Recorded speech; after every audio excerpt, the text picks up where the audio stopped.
with Mike Winters. I am he. That would be me, Mike Winters. Happy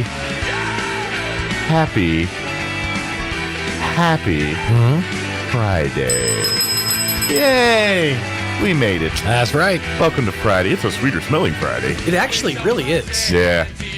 Although it's still kind of muggy-ish out there. But it's supposed to be hot again tonight. But more rain on the horizon. So there's like something to look forward to. Now, that's hot with an asterisk because it's not going to be dumb hot. Yeah. It's going to be hot, but it's not going to be like 112. No, it's 98 hot. That's the temperature inside your mouth. 96 hot, actually. That's not so bad. Cooler than mouth temps. I'll take it. Yeah. So, happy Friday. Mm-hmm. Football Friday. Yes, sir. Football games aplenty tonight. Yep. Roswell, Goddard, and Artesia in action. Yeah. Coyotes are at home. Yes. Home opener. Or they're at home opener. Yes. And we'll have that right here on 106.5 Roswell Talk FM. Coverage will begin right around 6:40, 6:45. I just put the pregame in, and our pregame is going to run you about 15 minutes. So we'll go on probably about 20 till to get you going for kickoff. It's 7 o'clock tonight. You can also watch the game, ksvptv.com and the Roswell Coyote channel. Rockets on the road. Goddard heads to Carlsbad. Yep. Take on the Cavemen. That game will be on our sister station, 106.1 FM Fierro. Almost gave you our other sister station, which you can go there, but you wouldn't have heard the game. 106.1 FM Fierro. Kickoff for that will be at 7 p.m. as well. Pregame will start right around 6:40, 6:45.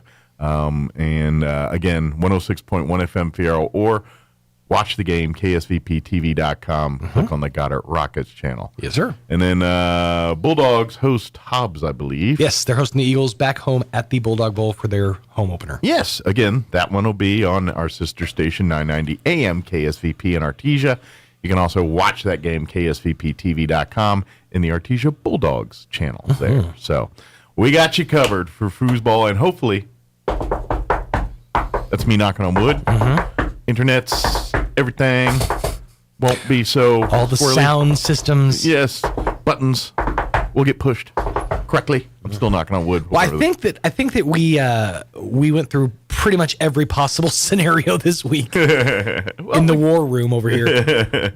Yeah, well, it really did feel like I came in. I was like, I saw like posters on the wall with like red string from one side to the other, conspiracy theories being hurled left and right. It was quite a trying week, but I'm pretty sure we worked as many of the bugs out as we possibly could. Yeah. I still couldn't explain the picture of the dreamsicle on the board. I didn't know that. Picture of a dreamsicle. Like, what's that got to do with anything? But apparently it was key. I don't know. Came in clutch. It did. You know what makes this Friday even better? Not the fact that it's Friday. Not just the fact that we got football tonight. Yeah.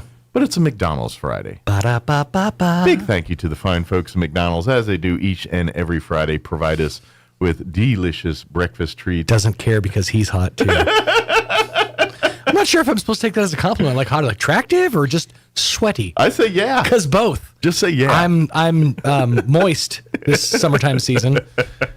Just say yeah. Yeah. But big thank you to McDonald's. Come on through the drive-thru, download the app, utilize the app. I'm trying to train us. Trying to get the app, utilize it. When you got the big family group and you're trying to order through drive-thru, use the app. It'll save you hassle. It'll save all the people behind you in line hassle. It's true. For humanity's sake, try the app. I'm that guy that wants you to come to me with your, but what about this? I have an answer for everything. I just want to use cash. I don't want to have to pay with my card through an app. You can do that. Use the app. It'll give you a 4-digit code. Walk to the register or go through the drive-thru, give them your code, and you will get the discount associated. I know. And you'll get the points with that order. I know this doesn't sound like a positive nickname, but when you describe it, it actually is. Sean Hack Smalls. Sean Hack Smalls. Not sure how I feel about that. But like, you're the hack guy. Like, if you need a hack to something, Sean, you got. I do tend to know a lot of hacks. Yeah. But yes, it could come off in like, say, the Terry Funk world, where you're called a hack. It's not a good thing, right? Which, by the way, and I know we're in the middle of the McDonald's plug. Did you hear the news yesterday? Well, I heard he passed. I didn't hear. No, after Terry Funk passed. I guess I didn't. Bray Wyatt, a.k.a. Wyndham Rotunda, passed away at 36 years old. Wow. He was an active wrestler. Like active. That's got to be medical. Like come to find out, and he's been out sick for the last like 6 to 8 months. And they wouldn't say what it was. Apparently, he got COVID, which exacerbated heart issues. And yesterday he had a heart attack and just died. I'm sure the vaccine people are going to start. Was he vaccinated? Probably. I mean, it'll probably come up. It feels like it's one of those scenarios, doesn't it? So, But yeah, it was a real 1-2 punch. I mean, it's tough to be a fan of fake fighting this week. Yeah, it's a bummer. So I imagine too, like, all right, I don't want to go on a whole thing, but right. Like, when do they tape? Like when you watch the Wednesday night wrestling or the Saturday night WCW, Most of the time, it just just depends on which program you're watching. Most of the time, it's live. Okay, so in theory, if you tune into wrestling tomorrow night, they're probably going to discuss these two tragedies here. Interesting. Okay, I didn't know how. Like tonight on SmackDown, for example, I guarantee they're going to start with like a rest in peace Bray Wyatt, then rest in peace Terry Funk. Okay. Usually they do like a 10 bell salute, something along those lines. Wow. But yeah, it was just it's been a rough week. Bell guy's going to be busy on Saturdays. Point is, download the app. You get great discounts. Yeah, we're talking about McDonald's. I'm sorry, I didn't. You just brought up Terry Funk, and I felt like it was organic. I know it was. But yes, I utilized the app literally yesterday as I took the kiddos to Mickey D's for dinner. I used it 2 days ago. Yeah, it wasn't yesterday. It was the day before. I slid into the McDonald's drive-thru and got me some lunch the other day. Nice. So, yeah, it's perfect. It's great. Works out. Trust me. Use it. It'll save you bacon and money and sausage and Canadian bacon even. Yes. It'll save your Canadian bacon. Yes, absolutely. And download that app. Utilize it today. Big thank you to McDonald's. And I went iced tea. I'm going back on iced tea for the mornings. I will go back Coke Zero, but I went Ice Cube in my Sprite. Well, I'm a fan of iced tea's work. I feel like today was a good day for Ice Cube in my Sprite. I wonder if today, like, if you ask people younger, 20 folks, and if you said, tell me what Ice-T does, do you know him as a rapper or an actor? The guy from Law and Order Swoop? Yeah, that's what I'm wondering. Like, because we grew up with him as a rapper, but, like, if you were in your 20s, all you probably know him for is TV gigs, not music so much. Right. So I always wonder about, like, when people, like... Even back when he was a musical artist, he wasn't that prolific. No, he was controversial. Oh, he was definitely controversial. His job was to like a lot of rappers at the time were trying to get their message out there and but Ice Cube did the same thing and was prolific. I mean, him and Redacted WA put out quite a few hits. Well, they just had more success than Ice-T did, but I think they're both trying the same thing. You know what I mean? How is it that Ice-T and Ice Cube never collabed? Right? I feel like that's like in the cards. Why not throw the trifecta? Slap some Vanilla Ice in there, right? Too. Vanilla Ice-T Cube. Ice Cubed. That's what they call the show, Ice Cubed. There you go. E Entertainment, we just got your new reality show. I feel like one maybe was East Coast and one was West Coast. It just shocks me that Ice-T and Ice Cube never collaborated. Well, we know Ice Cube is West Coast. I don't know what Ice-T is. I guess he's East Coast, but I have no idea.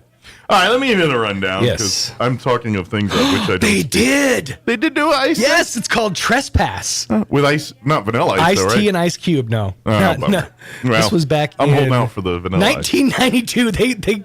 They jumped on it pretty quick. Back when they were, They're like, Ice hey, thing. Hey, we got something here. We should work together. Nah, don't eat a Vanilla Ice. Any other cool ices out there?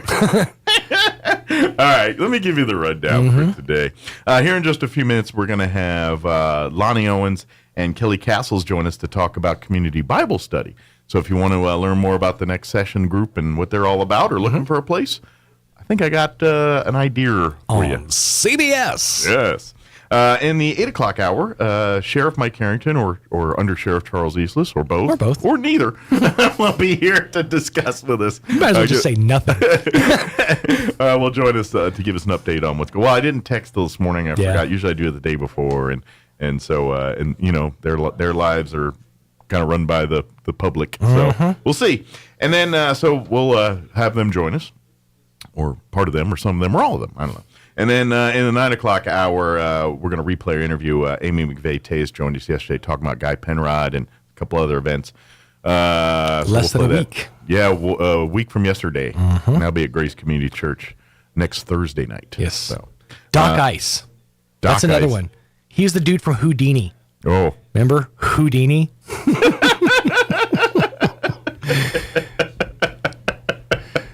Houdini. Yep, that's the one. All right, it is 7:16. Let's take a gander at your and mine and ours, all of ours, Collective weather. I'm meteorologist Steve Hamilton with your Pecos Valley weather. We have dry air in place for now, so we'll stay sunny today. Afternoon high in the mid-90s and a little bit breezy. Overnight, a few clouds and upper 60s, and then pretty hot on Saturday. Our afternoon highs in the upper 90s, and we get another sunny day. A few clouds on Saturday night and low 70s. Then we have a slight chance of an afternoon shower or thunderstorm on Sunday and upper 90s. That's your latest forecast. I'm meteorologist Steve Hamilton. Thank you, Steve. Currently 71 degrees here in Roswell. Humidity is at 73%.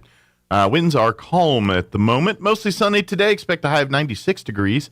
Southeast winds 5 to 10 miles per hour. Tonight, partly cloudy skies with an overnight low of 69 degrees. Winds will be out of the south, 5 to 15 miles per hour. Should be a good night for watching some football.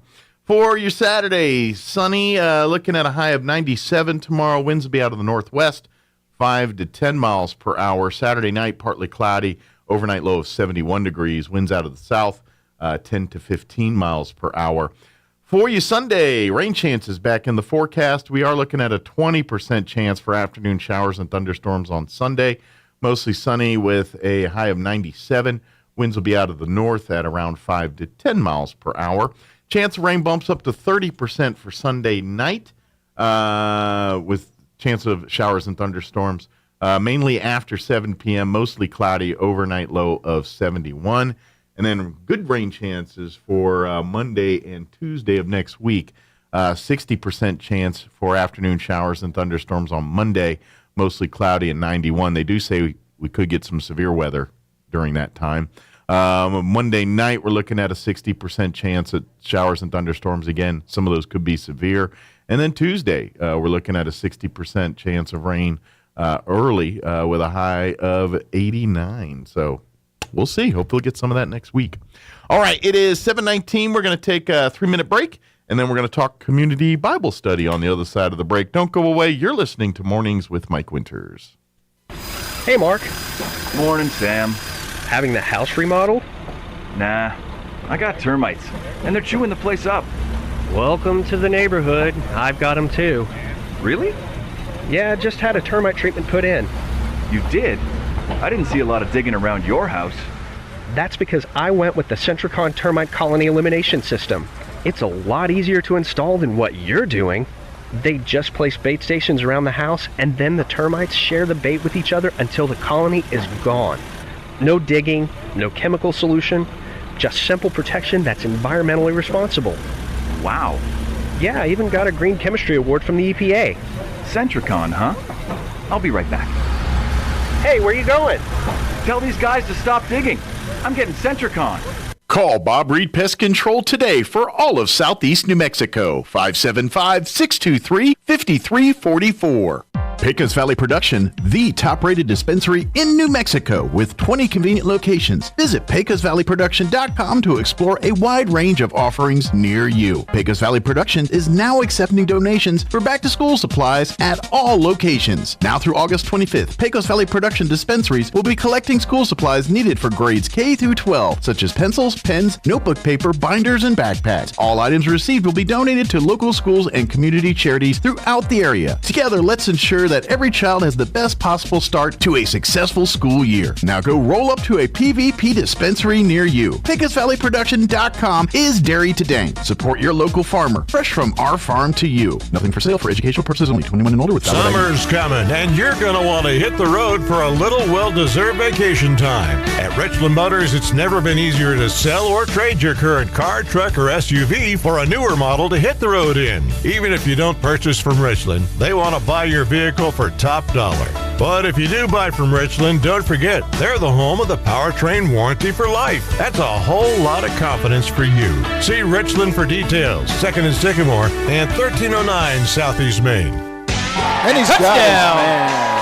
Touchdown, Broncos!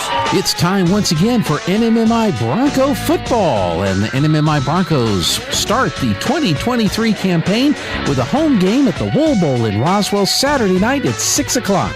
Come on out and watch your NMMI Broncos take on the St. George Eagles. Kickoff 6 o'clock. Be there and help cheer on the NMMI Broncos Saturday night at the Wool Bowl in Roswell. It's upgrade season at Roswell Honda. Pre-owned vehicles are in incredibly high demand, and that means more than ever before for your trade. And with the Roswell Honda upgrade program, they'll go the extra mile for you. They'll buy your vehicle outright, or you can trade up, even if you still owe money on your old vehicle. Upgrade to something new, or take the instant cash. And with 0.9% APR available, lease a 2023 Honda Civic or CR-V for just $259 a month. Now's the time to upgrade and save at Roswell Honda, 2177 West 2nd. A Greek-Canadian man invented the Hawaiian pizza. His name was Tex Colorado, and he was from Detroit. Here's Mike Winters. And good morning. It is 22 minutes after 7 o'clock, and joining us in studio this morning, talking some community Bible study. Of course, Pastor Lonnie Owens from Christ Church, and Kelly Castle's joining us as well. Good morning, gentlemen. How y'all doing today? Doing well. Good morning. Good morning. Good deal. How's life? Weather? You happy with this rain? Hot, cold? Very happy with the rain. Ready for a change. Hey, next community Bible study, maybe put in the good word we can. No doubt. Lots of people praying for rain. See if we can keep this string going here. But obviously, you're from Christ Church here, but we want to invite the community out to something a little bit bigger than just Christ Church here this morning. Community Bible Study, which is a group that's... How long have you guys been meeting? It's been quite a while now, right? Yeah, and Kelly here is a real veteran, but a lot of people probably know Rick Hale from Grace Community Church. If you lived in town long enough, you don't know it. You tried hard not to. I don't know how. I think he led this particular class that Kelly and I are involved in for 34 years. Okay. So you guys are just kind of grabbing the baton here. I'm a raw rookie. Grab the baton and go on to grab the next leg here. But that's right. I'm sure Pastor Rick Hale left you with plenty of wisdom to help you along the way. There. He did, and he put a bunch of it in a big old thick folder. And a lot of the leaders are the same, and they're from all over. Like I don't go to Christ Church, I go to Grace. Gotcha. So the leadership is from all different churches in town. Yeah, this is an all faith. If you're, Christian, all Christians. Everybody's welcome, but obviously this is it's the Bible study class, so it's going to be Christian faith that we're studying here. But this is the beauty of it. It doesn't matter if you're from Church of Christ or Baptist or Catholic or whatever. We would love to invite you to come and read the same book with us that we're all reading together. Exactly. Yeah. But I think that's what makes it. I think the fact that it's multi-denominational, makes it stronger. And what I mean by that is because we all have our upbringings from Baptist or wherever you kind of were born and where your family put you, so to speak. And so obviously each faith has a little different angle on how they approach the Bible and some of the messages within. So to get everyone's perspective, when you read a passage in the Bible, you might get different responses based on people's backgrounds. You know what I mean? And I think this all comes to light, and then together we all can kind of learn and maybe kind of make better sense of it based on all of our knowledge, putting it together, if that makes sense. Oh, I think it makes a tremendous amount of sense, and I think you're on to a very important point, which is that none of us, as fallible humans, none of us have a complete corner on having it all figured out exactly right. Nobody's going to be prepared to say that any of us are 100% correct in the way we're teaching something. Sure. So there's a Bible verse that says, "As iron sharpens iron, so one man sharpens another." Mm-hmm. So we need each other to bounce things off of and learn. Now, that's not the same as saying that the Bible has multiple meanings. We believe that the Bible has a meaning that God means for it to mean, but none of us have that completely figured out. So we need to study it together and grow together and balance each other. Well, obviously for a book like this, it's been around for thousands of years. And, oh, by the way, it didn't come out in modern English, just printed out, by the way. Correct. It was in languages that, well, people don't speak today. So that kind of leaves interpretation to translations and things like that. And words that were put in there originally, there may not be words in English that quite catch the sentiment, or it's a different word. And so a lot of it's some of that kind of stuff. Am I right? It's just really, yes, the message, but because over the years and peoples and translations and things, and so sometimes the message might get twisted a little bit or misunderstood a little bit. I think we have to stay open to the possibility that we have misunderstood something, and so we have to stay teachable. I will say, though, Mike, that I think that people could be encouraged to know that when you have these people that are language scholars and the good solid translations, there's a difference in a paraphrase of the Bible and a translation. But a translation would be like if we had somebody wrote us a letter in Spanish and we went and got somebody to translate it into English, and they do the best they can to give us that meaning.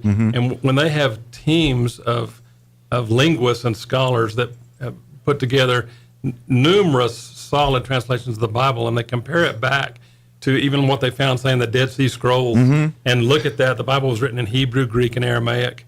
And we have amazing, good English translations. So I don't want to communicate that it's just we're still learning real open, like super open and fluid. It's not that. But if we got two people to translate that letter from Spanish to English, the two people might choose a little bit different word. And so then even though it's close to the same meaning, we're going to learn more by diving into it a little deeper. And I think, is that your point? Yeah, it's kind of, it's not trying to disprove or discredit or anything. It's just to better understand. Yes, exactly. And let's face it, with thousands of years of history before us, there might have been some mistakes made in that time that we need to kind of correct or figure out or understand. You know what I mean? And understand. I always figured that God, who did everything. My son just had twin baby daughters down in Dallas. They were born, they were perfect. And the God that can do that, and the God that can number the sand, the grains of sand on the seashore, the God that stored away all the snow before time began, that God can get to me his word. And I believe it 100% that the word we have is his word. And also, even if I had a twin brother and we had been raised every day together, I could read this one Bible passage and he could read the same Bible passage, but because of where we are in our lives, we might get something different out of it. Because I think God's word is alive. Sure. And if I read this passage today and I read it tomorrow, I might get something different today than I got yesterday. So and to your point, I think and I think this is just human nature. When we input information or get information, I think our brain's natural response is how do we relate it to our own personal self? Right. Exactly right. And so, like to your point, if you're reading the same Bible verse and it's telling you something, you may be relating it, well, this sounds like that time I had this at so-and-so, and someone else might be like, this reminds me of that other time. And so I think to your point, that's kind of how our brains work. It's just whenever someone tells you something like, okay, how does that relate to me? And we want to say that that's our brains working, but the truth of it is it's God's Spirit in us working, right? Sure. He is directing us to his truth and his word.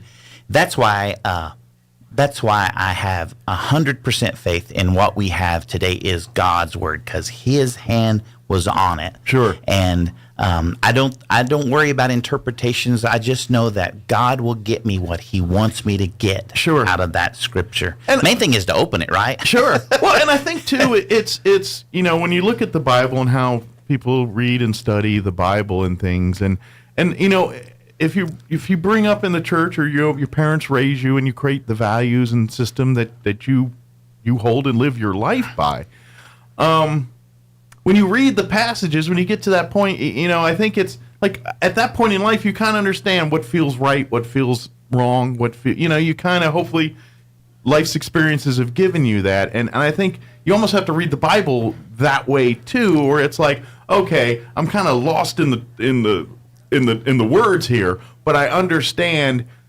what direction. You know what I mean? Like you said, we don't want to get the paraphrasing, but at the same time, we do want to. Okay, we can semantically argue about the words all the time, but I think we can understand the message that's trying to be said in this passage. You know what I mean? Point right there. You made a huge point, because that's the point. Yeah. Right. And Kelly just said, if we open it, Mike, I'll never forget when I was 17 years old when the Lord got my attention and got a hold of my life, and I knew that the Bible was a great book and all, but I did not realize that it was intensely practical about my daily life in high school. Sure. And as I started to actually read it, I was shocked. This speaks about real life, daily life, and that's what you said is a mouthful. Yeah. The thing is for us to understand it, right, and understand that God is communicating to people He created. Sure. In a huge love letter that we can understand. Sure. Now we started by saying, I wouldn't claim, Kelly wouldn't claim, certainly, hopefully none of us would claim that we understand it perfectly. Sure. Which is why we need to study, right? Yes. And so I'm sure you know this, but there's a Bible verse, I probably won't quote it exactly right, but it says, study to show yourself approved unto God, and that you don't need to be ashamed, that you learn to correctly handle the word of truth. A workman that does not need to be ashamed, I think the old version said. So that's kind of what we're hoping to do with people in Roswell, like you said, from all different sorts of church backgrounds. Sure. And on our leadership team, we have someone from First Baptist Church, and we have somebody from First Nazarene Church, and we hope to just continue to grow that and have more and more churches involved so that we can learn to correctly handle the word of truth. Because Absolutely. If it says that we're to correctly handle it, that necessarily implies that we can incorrectly handle the word of truth. Absolutely. And sometimes people are hurt by that, and that we may have some listeners right now that are like, man, somebody tried to tell me something. I just don't think that is right. Sure. Well, we'd say, come, let's talk about it. Absolutely. Let's crack open the book and let's see if we can understand it. And this is where intent comes into play. We may do it right, we may do it wrong, but do we do it with love? Exactly right. We can make mistakes, but what were we doing wrong with the intent of love? Exactly then we can figure that one out. Yeah. But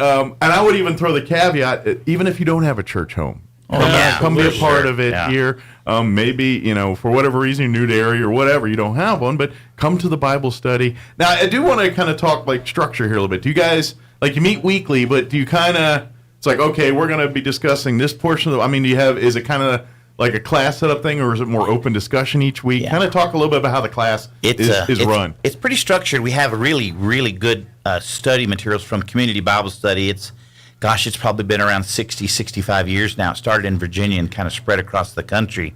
But our materials are wonderful, and every week there is a lesson. Okay. And the lesson is... so it's part of a national curriculum, international. I guess you could say. Or international curriculum, Community Bible Study is all over the world. In fact, there's more people studying the Bible in Community Bible Study in Africa now than there are in the United States. It has just grown. Isn't that cool? Grown across the globe. Well, I'm thinking, too, because maybe some of those folks have been, they got catching up to do. They're just being introduced to Christianity, so they got to, they got a kind of crash course to get up to speed. Yeah, and their faith is probably a lot purer than ours, because some places, they've seen a lot more struggle. They have to rely on the Lord, because they can't rely on all of the things we have in our And I think life's taught me, when you've seen more struggle, yes, it's either going to make you closer to God or tear you farther away. And so their reaction to it's going to be much more visceral than probably someone enjoying life here in the United States of America. But every week the lesson is tied to a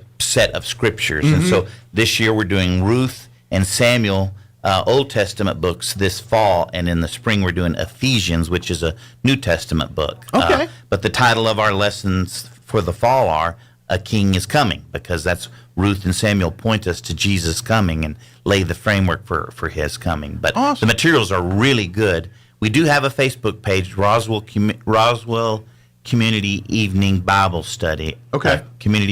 Roswell Evening Community Bible Study is the name of it. And there's a video there where you can, it's a kind of a promo for the scriptures we're studying this year, and some basic information about the lessons. Absolutely. Now, You guys will have your here coming up in just a couple days here, August 29th. That's going to be your kind of info meal. Let's all meet and say hi and kind of a welcome that night. And that'll be coming up here August 29th, which is what, next Tuesday night. Next Tuesday night. It's going to be 6 p.m. And then right after that, and then all the meetings will be at First United Methodist Church right here on Pennsylvania. Methodist, 200 North Penn. Yes. Yeah, they are. They're a very gracious church. I mean, all of our churches are, but it seems like they open their doors to a lot of organizations. Shoot, my American Legion Post calls that place home, and so they do a lot of places for Zumba. There's in there people doing Zumba, all kind of stuff. So we're going to come and do some Bible study. Exactly. Come on out for a meal and a welcome and everything the next Tuesday at 6 p.m. And then the following Tuesday, September 5th, will be your registration and sign-ups, and then we'll get into the first lessons and all that kind of stuff here.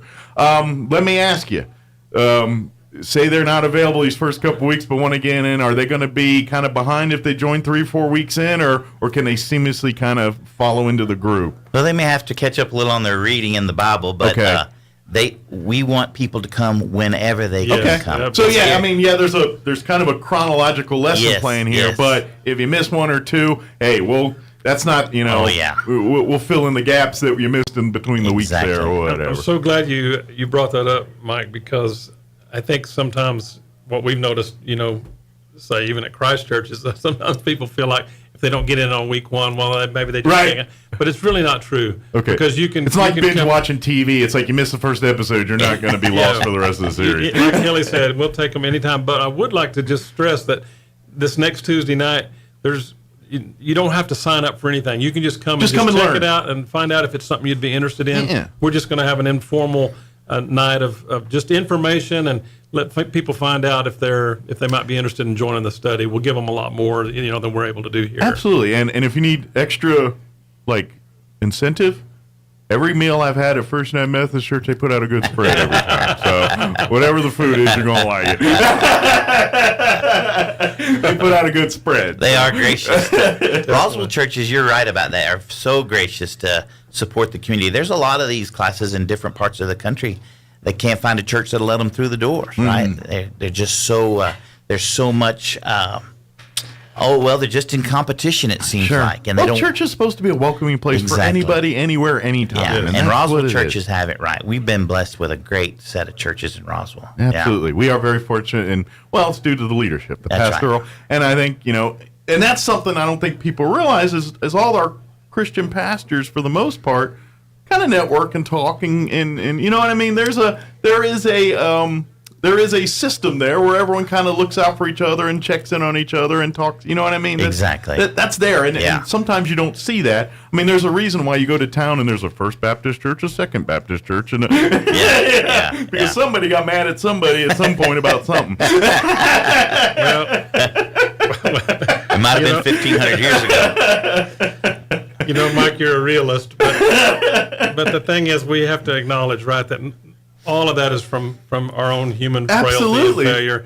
But I'm so glad, and I think that maybe we can come back another time and talk about something that's been going on. The community prayer gatherings that we've had with lots of different churches. We got a little time if we want to. We do that quarterly, but before, maybe we'll talk about that. But I do want to mention another community Bible study class as well. Okay. So if the Tuesday nights don't work for you, maybe this might be better in your schedule? For the ladies. And a woman. There's a Roswell Women's Day class, and that meets on Wednesdays. They're actually starting this coming Wednesday on August 30th. Okay, so a week from yesterday, or today's Friday, so 2 days ago. Yes, and so that's on Wednesday mornings at Christ Church, which is 2200 North Sycamore. That's from 9:30 to 11:30. They do have a children's program. Okay. We don't have that on the evening class. We don't have the children's program, but they do on the Women's Day class, Wednesdays 9:30 to 11:30, and they can register online for that. Okay. And I think Tamara Pope sent me information about that. Yes, they can just go to roswellcbsclass.org. Okay. And they can find out about the Women's Day class if they're interested in that. They're also studying the same portions of the scriptures that we are this year: Ruth, 1st and 2nd Samuel, and Ephesians. Okay. That Roswell Eve, was it that website? Is that the same? You can learn information on this community Bible study too. The Roswell Eve, and I know we're giving people lots of information, but Roswell eve.cbsclass.org. They can get our class, or they can go to the Facebook page that Kelly mentioned. And if you're the Facebook page is definitely the best place to go. The other's a little outdated. So Roswell Evening Community Bible Study on Facebook. And if you're driving and can't remember any of this stuff, if you just Google like Roswell Community Bible Study Evening, you'll find it should Google up real quick, or at least get you to a phone number that you can call and someone will give you all the information. I think Roy said he was going to put this link up. Yeah, we'll link it up on our video site. Yes. So if you, I know you radio folks that don't ever go to our video side, you won't be into it. But if you watch our video stream, you can always go back, and then in the comments he'll have a link for registration or information, all that good stuff. So, but definitely, but don't forget, next Tuesday evening, 6 p.m. Come on out for the free meal and informational and welcome night. That'll start at 6 p.m. Meal provided. I guess you can sign up, but you don't have to. You're just there to learn and everything else. But if you want to say nope, commit my name to this, we can do that too. Yes, sir. And then September 5th, a week from next Tuesday, will be the first night, opening night, registration night, and class will begin. It's church. There will be food around there somewhere. It's just church. That's Every what week. happens. So, Every week. so come and enjoy a meal and fellowship and be a part of that too. And then and use this to get closer to God, but also use this as maybe making friends. Maybe you're new to town and don't have a lot of connections or people to meet.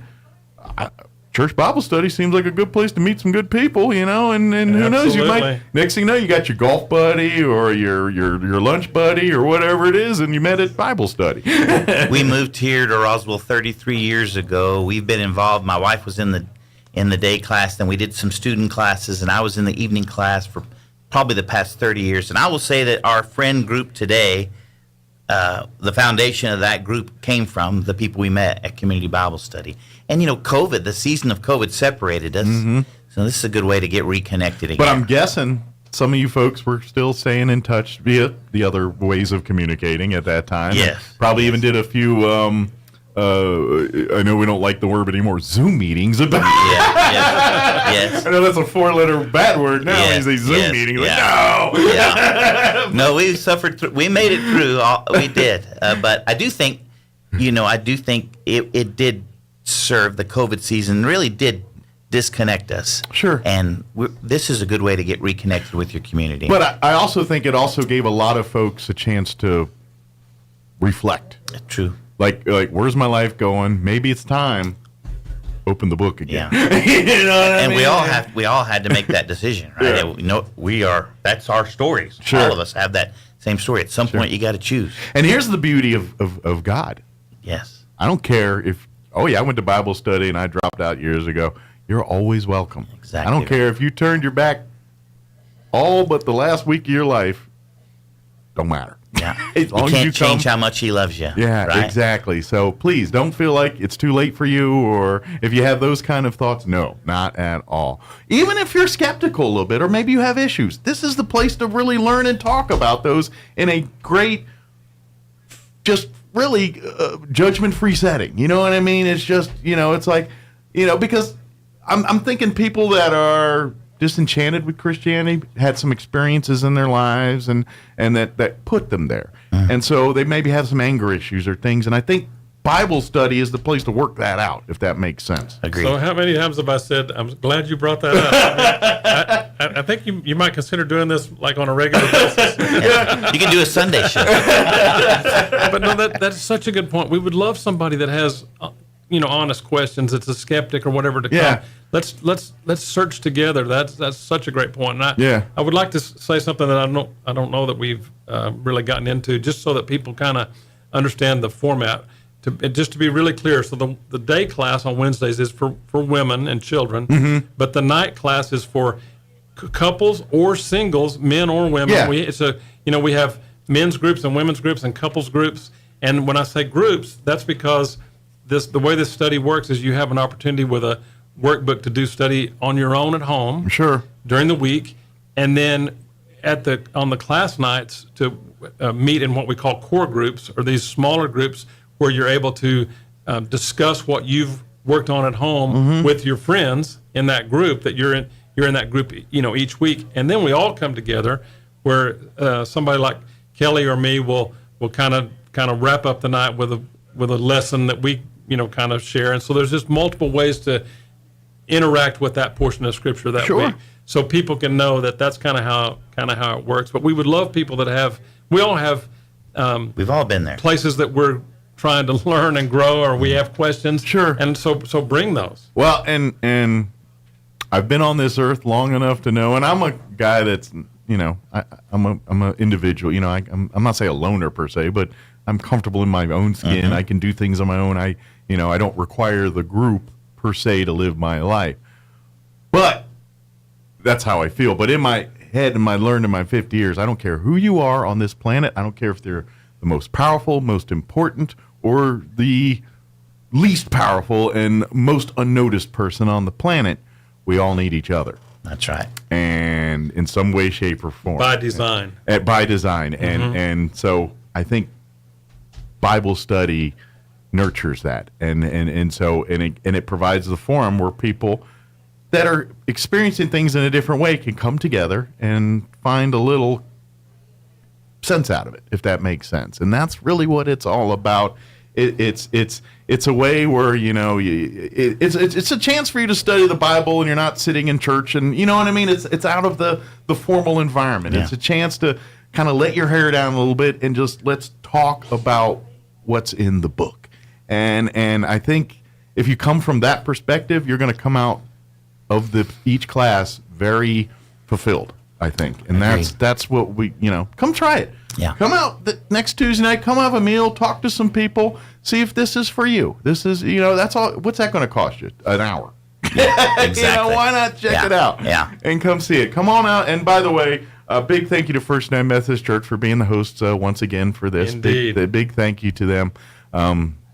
They're amazing people over there, as always. Just like a lot of our churches. I mean, Grace is always. I mean, look, we're gonna have a bunch of people visiting Grace Community Church next Thursday night. Big thank you to them for that. It's just Grace. They're the same thing. It's just that's what we do here. It's good to drive by a church on a Thursday evening and see it's full. Yeah. Because people are using the church for things. Yeah, absolutely. I think that's what God gave it to us for. It's a community space. Yeah. It's God's house, but it's our house too. If that makes sense. Yeah, that's right. God's house, but the doors never lock. Maybe that's the way. Maybe. That's different from y'all's building. When you got to get. This one's the complete opposite. We got locked doors everywhere, but God's house not so much.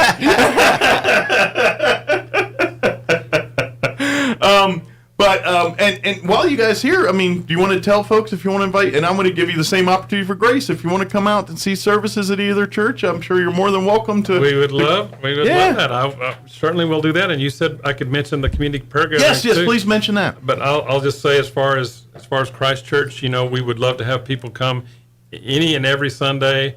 At 9:30, we have free coffee and goodies and stuff, just kind of some fellowship time. At 10 o'clock is our main service. And, of course, we have a lot of other things going on, too, but that's kind of a good entry point. If you want to come out at 9:30 on Sunday and have some coffee and a little snack or something, and then join us for worship at 10 o'clock on Sundays. Yeah, and at Grace Community Church, what Same time? thing, 2 services. We go to the second service. It starts at 10:45. The earlier one, I can't even tell you when it starts because I've never been there. Because I'm not an early morning. Yeah, God gets it. I can start my day. And I'm just a member. I'm not on staff out there. But I will say, if you came to Community Bible Study, you would not hear Lonnie mention Christ Church or me mention Grace Community Church or anybody talk about their individual churches, because that's kind of the opposite of what we're about. Well, you might hear Christ and you might hear church, but not put together. Exactly right. And I'll just say, for me and my family, I will say that God used the Community Bible Study probably more than any other thing in our lives to draw our family closer to God. Like you said, our kids grew up in the kids programs. We were also involved in churches, but there's just something about having to open your Bible and navigate around, read for yourself what God says. Don't just listen to what someone says God says. Look and see what God says. And what you said a while ago about powerful and weak, I love that God turns everything upside down in our human things, because he tells us, Jesus says, the first shall be last and the last shall be first. Forgive, don't hate, love everybody, love your enemies. Everything a lot of things our culture puts out there, God has it right, and he's got it upside down from that. Sure. And it really is a radical, the way Jesus taught us to live is a radical way of living. And if you do it, your life is extraordinary. You stand out from the crowd, which I think is what God wants you to do, because if you blend in with the crowd, no one wants to know why are you different. But if you are different from the crowd, they want to say, hey, what have you got? Whatever you got, maybe I want some of that. Sure. And, community Bible study in the long run, it's about making disciples of Jesus Christ, growing disciples of Jesus Christ. And that's what our business is there for. But you nailed it on the head.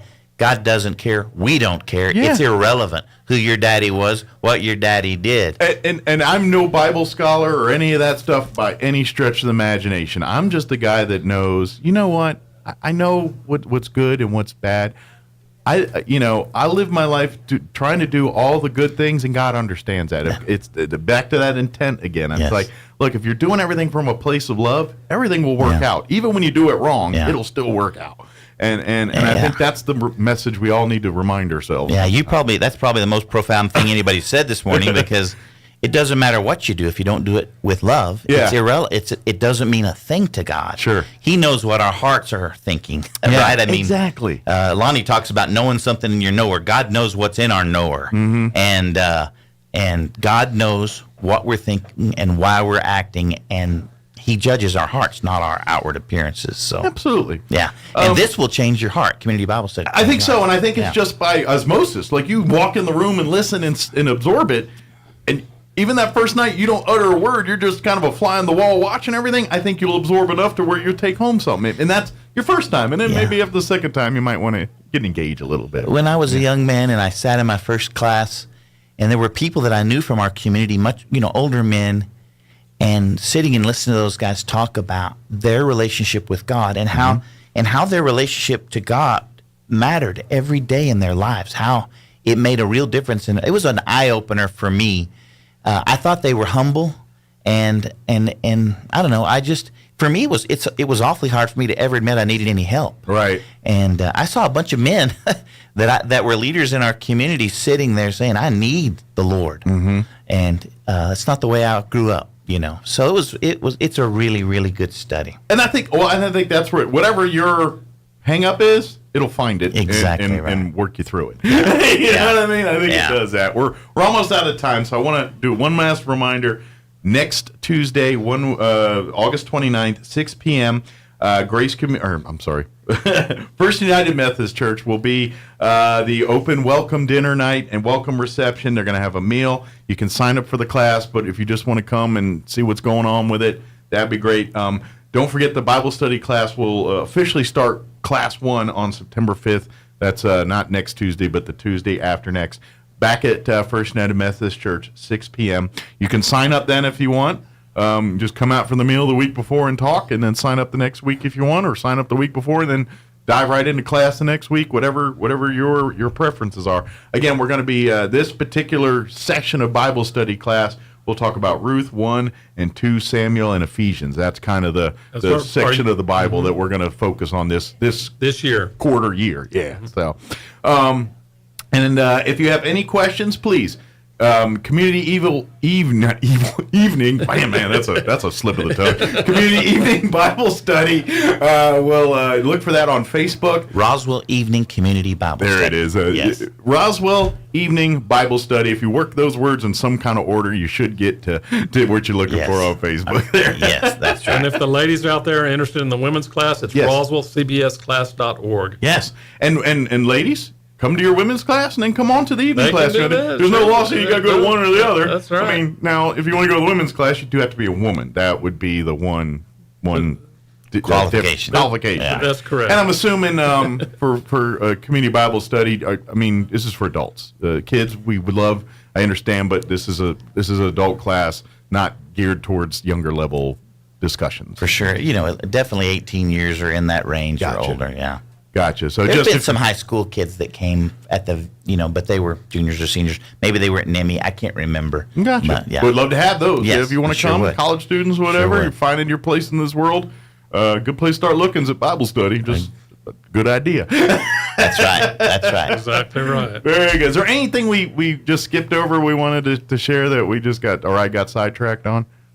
I mean, if I can just say really quickly about because since you mentioned. Oh, yeah, I'm sorry. I keep getting sidetracked. Community prayer gatherings, that's a really neat thing. That's once a quarter. We move it around to various churches, host it. Like this year, I think we were at Grace Community, then we were at First Nazarene.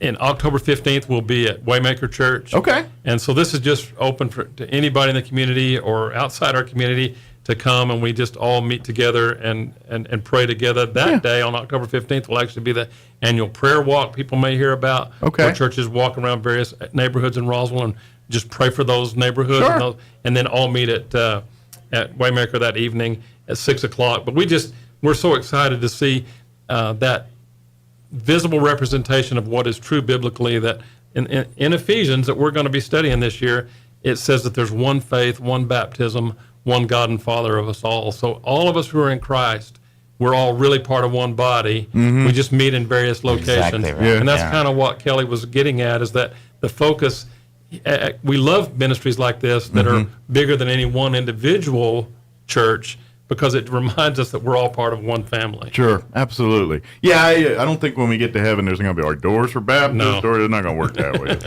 There's some good jokes based on that. They're not true. Right, just one door. But yeah, love to get you guys back as we get a little closer to the October event and things, and we'll get you guys to remind folks about that, because I know we're the land of manana, and people will, I slept since then. I have no idea what you're talking about. Yeah. So, but thank you guys, and then come on out next Tuesday to First United Methodist Church beginning at 6 p.m. Coming out for night one of the welcome and greeting and everything else, and see if Community Bible Study is a good fit for you. Even if you're just curious, you don't know, there's no pressure on you to sign up. You can just come and find out if it might be a good fit. Yeah, it turns out you might like the people and say, yeah, I'll come back for another one. Thank you, guys. We appreciate it, and we'll see you next time, okay? Thank you very much. Anytime. Thanks, Mike. We appreciate it. Anytime. 7:58, let's take a quick break before news. Don't go away.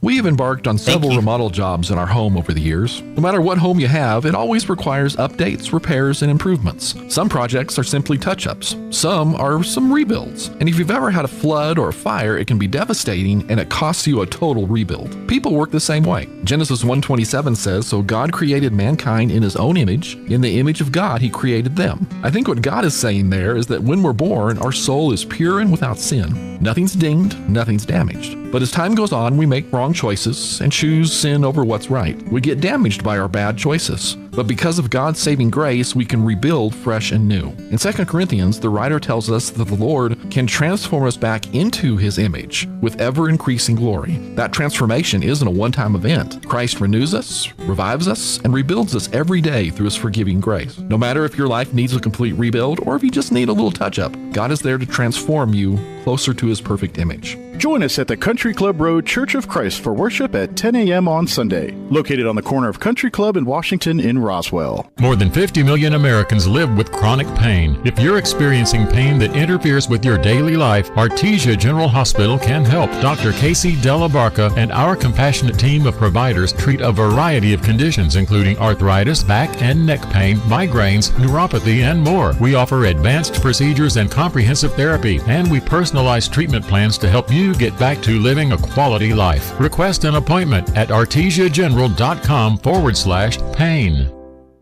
The Out of This World Vehicle Elimination Event is on at Roswell Nissan. For 2 big weekends, Roswell Nissan is throwing the biggest party in the galaxy with free food, stuff for the kids, and your chance to win one of 2 packages that include an Area 52 laser tag group session and 2 free movies a month for a year from Galaxy 8. And that's not all. Roswell Nissan is giving away $250 cash every day at 6 p.m. from August 18th through August 26th. And great deals like a 2021 Nissan Versa for just $289 a month. The Out of This World Vehicle Elimination Event on now at Roswell Nissan, 2111 West 2nd. Posted by Mr. Trump on his Twitter or X account. The booking photo was released after Donald Trump turned himself in after facing felony charges that he conspired to overturn his 2020 election loss in Georgia. He traveled from New Jersey to Atlanta for the booking, which lasted about 20 minutes.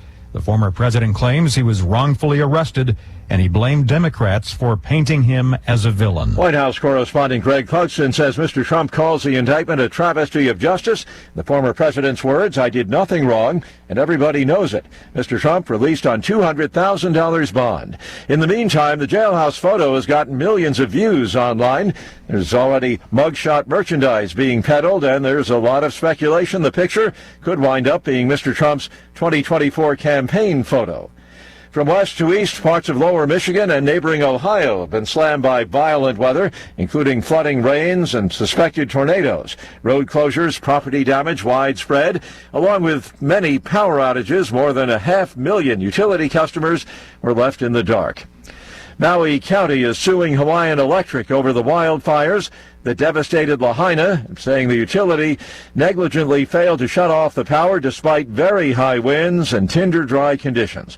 Fires earlier this month killed at least 115 people, with at least 338 people still unaccounted for. NASA and SpaceX delaying for 24 hours the launch of 4 astronauts for the International Space Station. This will give technicians some more time to iron out unresolved issues. Watching Wall Street, the Dow is up 133 points. The Nasdaq Composite Index ahead 84 points. More on these stories at townhall.com.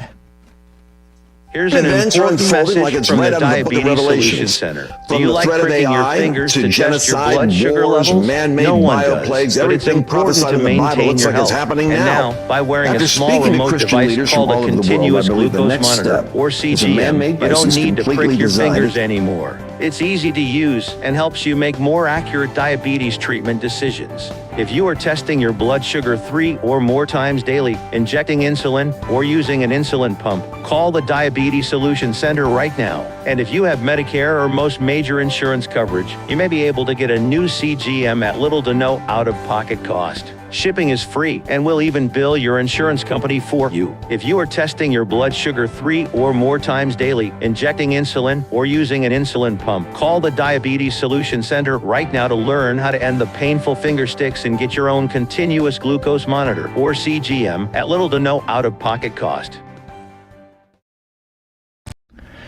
The Pentagon says it is likely that the head of Russia's Wagner mercenary group was killed in a plane crash north of Moscow this week. The Pentagon press secretary told reporters that the U.S.'s initial assessment was that Yevgeny Prigozhin was killed in the private plane that crashed yesterday. He would not be drawn into who or what may have been responsible, but said that reports that a surface-to-air missile took down the plane were inaccurate.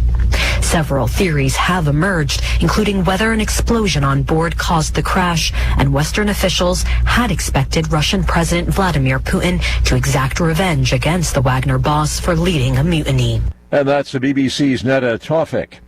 British police investigating the deaths of 88 people in the UK who purchased products from Canada-based websites allegedly offering lethal substances to people at risk of self-harm. The probe part of an international investigation. News and analysis, townhall.com. Employees of America's largest healthcare provider set to take a strike vote. Some 85,000 Kaiser Permanente workers will have their say over the weekend whether to walk out when their national contract ends next month. Picket lines could go up October 1st. The coalition of Kaiser Permanente unions has been unable to reach agreement since negotiations began in April. At issue, higher wages and improved staffing levels after ranks were depleted because of burnout and other factors from the pandemic. A strike could affect some 12 million customers spread over California, Colorado, as well as Oregon, Washington, Virginia, Maryland, Hawaii, and Washington, D.C.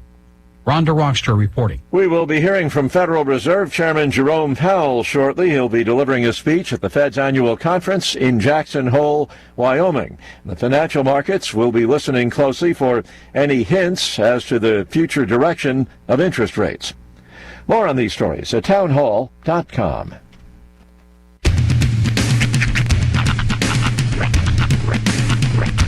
What in the wide, wide world of sports is going on here? I promise you, whatever scum did this, not one man in this force will rest for 1 minute until he's behind bars. Now let's grab a bite to eat. Yeah, come on. I feel the hot wind on my shoulder and the touch of a world that is older. I hit the switch and check the number. I leave it on and then I slumber. I hear the rhythm ringing through flamenco guitar and cumbia music. I hear the talking of the DJ, the demolition. What does he say? I'm on a Mexican radio. I'm on a Mexican world radio. Broadcasting live from high atop the J.P. White Building in downtown Roswell, New Mexico. It's Mornings with Mike Winters on 106.5 Roswell's Talk FM. Is that what I sound like when I talk? Now, here's your host, Mike Winters.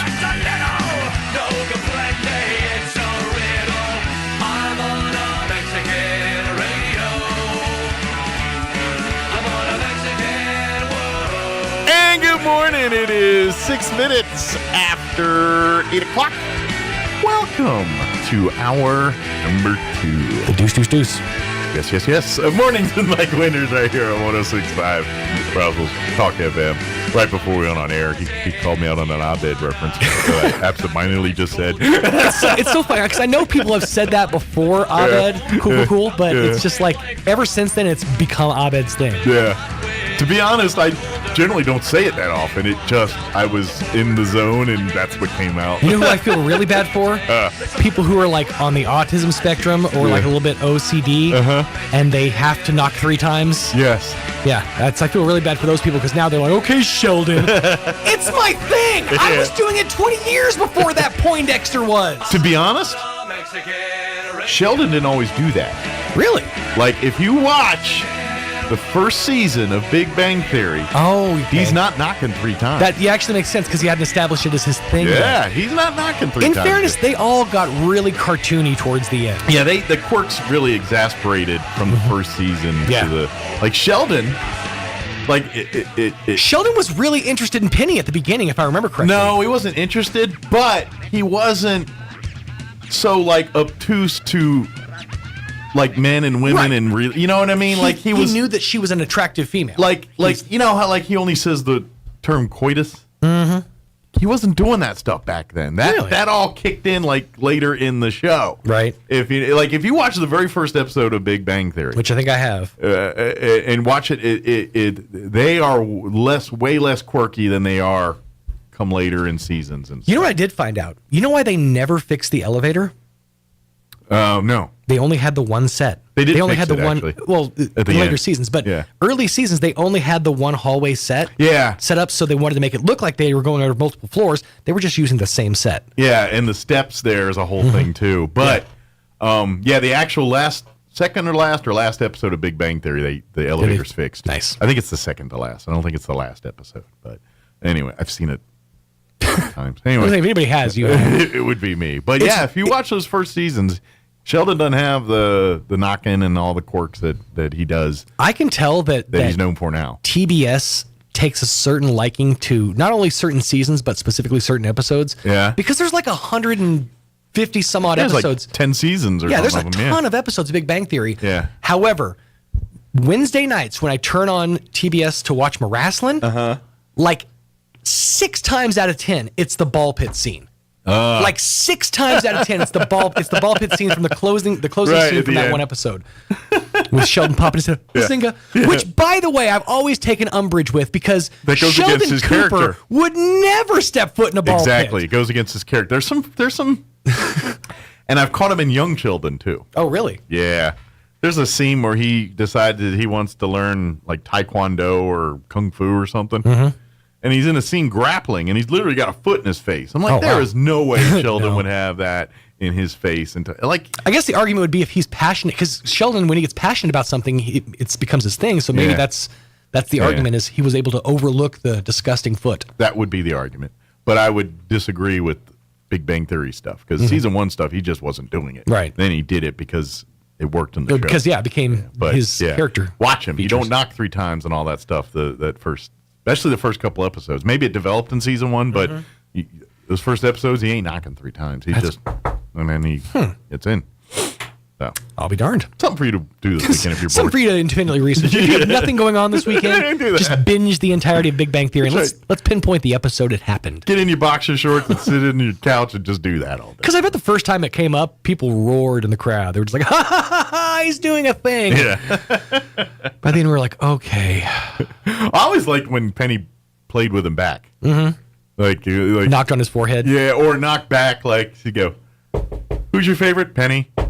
Who's your best, Penny?" Because he would say Penny, Penny, Penny, and then there was one time where she'd open the he was doing it 3 or 4 times, and every time he opened it, "What's the gist, physicist?" Wasn't it? That's the gist, physicist. That's good. It was kind of funny. But That's anyway, great. Moving on. You know what? You don't have to knock 3 times for McDonald's. Da, da, da, da, da. Just download the app. That's it.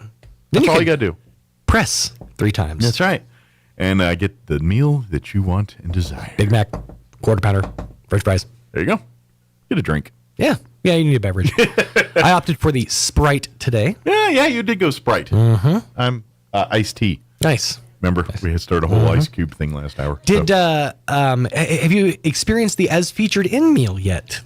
No, I guess I haven't. What is it? Currently is it's their promotion at on the app.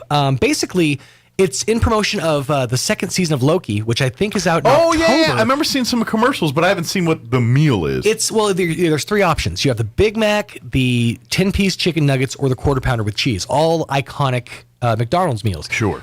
But the bit behind it, the gimmick behind it, is that it's such an iconic meal and such an iconic set with the bag, the cup. It's been featured in multiple movies, TV shows, music videos, and basically they list their own credits on the product. So, like the Big Mac box, it's going to show you the cup one we did last what week. it's featured in. Yeah, I think this one it's featuring Coming to America, obviously. Okay. Obviously, the new season of Loki, because that's it's got Loki season 2 at the bottom. Mm-hmm. A couple other movies, and I think some K-pop music videos peppered in there as well. Okay. So good deal. I'm looking forward to that Loki 2, by the way, when it comes out. Loki? I like Loki 2, season 2. Loki, whatever. you're looking forward to it? Yes, I'm. I'm not low key. I'm up key. But big thank you to McDonald's. Yes, download the app, utilize it. If you want to try the try that meal or create your own creation, whatever you want to do, they got you covered. You can order through the app. You can pick it up through the drive-through. You can have go inside and dine in and eat it. I believe they even have the curbside, all that delivery, McDelivery. You can do through the app if you don't have time to go to McDonald's and get it. They'll do it all through there, and like you said earlier, you can pay cash. You can do and use the rewards because you sign up through the app. You create your account. You get free rewards. The next thing you know, you're like me, and you got 30,000 rewards sitting there waiting for you. It's kind of funny. You can always tell how I'm doing, like. In life, financially, based on how many points I have. Like right now, I'm down to 8,900 or 693 points because I use them. I'm not like this point hoarder over here, they sitting on points mountain. They take mine away. Because it's their fault. I would use them if the deals weren't so good. It's their fault. It is. I just like using the all deals better. on you, Mickey D's. Let's see. How many points do I have now? 32,000. Shut up! Are you kidding me? I'm not kidding. That's ridiculous. 32,000 points. You have 4 times the points I have. I'm not proud of that. I know. That's actually rather telling. Huh? Me? Okay. You beat me. You didn't beat Mike. Jocelyn has 15,000. Yeah, you're not my world yet. I'm the 32,000. I'm baller status. Mike's in a different McDonald's points tax bracket than we are. That's right. That's right. I light my fires with McDonald's bonus points. I let my CPA handle my points. I'm sorry. It's their deals are too good. I can't help it. That when you 20% reach a certain point in your points gathering career, your points make points. Yeah. That's what it is. You got to get to a point where your points make points for themselves. Now I just want to not use them to see how big it gets. To see how high you get the number. Just to see how long before they say, dude, because let's do something about this. Let's break this down. It's 100 points per dollar spent. Oh, dang. Yeah. So let's just put that into perspective. 30,000 points. I believe that's over $300. Yeah. Clap, clap, clap, my friend. That's just one place. That's just one restaurant. And he's used points before. I got baller point status in other places too. He's single-handedly keeping people employed at this place. You should call it Mike Donald. Welcome to Mike Donald's. Oh, that's great. Oh, man. Well, big thank you to McDonald's for hooking us up here each and every Friday. Don't hesitate to download that app, utilize it, and start getting baller status for you today. Seeing firearms in the green room. I think that means our guests Sheriff's are here. Department is here. It means our guests are here or Roy is packing heat. Yeah, either our guests or we're about to lose our computer tech guy here. Yep. So, no, we got folks from the Sheriff's Department going to join us here in just a bit. Before we do any of that, let's go ahead and get you up to date on the weather. I'm meteorologist Steve Hamilton with your Pecos Valley weather. We have dry air in place for now, so we'll stay sunny today. Afternoon high in the mid-90s and a little bit breezy. Overnight, a few clouds and upper 60s, and then pretty hot on Saturday. Our afternoon highs in the upper 90s, and we get another sunny day. A few clouds on Saturday night and low 70s. Then we have a slight chance of an afternoon shower or thunderstorm on Sunday and upper 90s. That's your latest forecast. I'm meteorologist Steve Hamilton. Thank you, Steve. Currently 74 degrees here in Roswell. Humidity is at 64%. Winds currently out of the south at 6 miles per hour. Sunny today with a high of 96. Southeast winds 5 to 10 miles per hour. Partly cloudy tonight. Looking at an overnight low of 69 degrees. South winds 5 to 15 miles per hour. Saturday, sunny and a high of 97. Winds out of the northwest 5 to 10 miles per hour. Tomorrow night, partly cloudy, overnight low of 71 degrees, winds out of the south, 10 to 15 miles per hour. Sunday, rain chances, and next couple days, rain chances after that. 20% chance for showers and thunderstorms Sunday afternoon.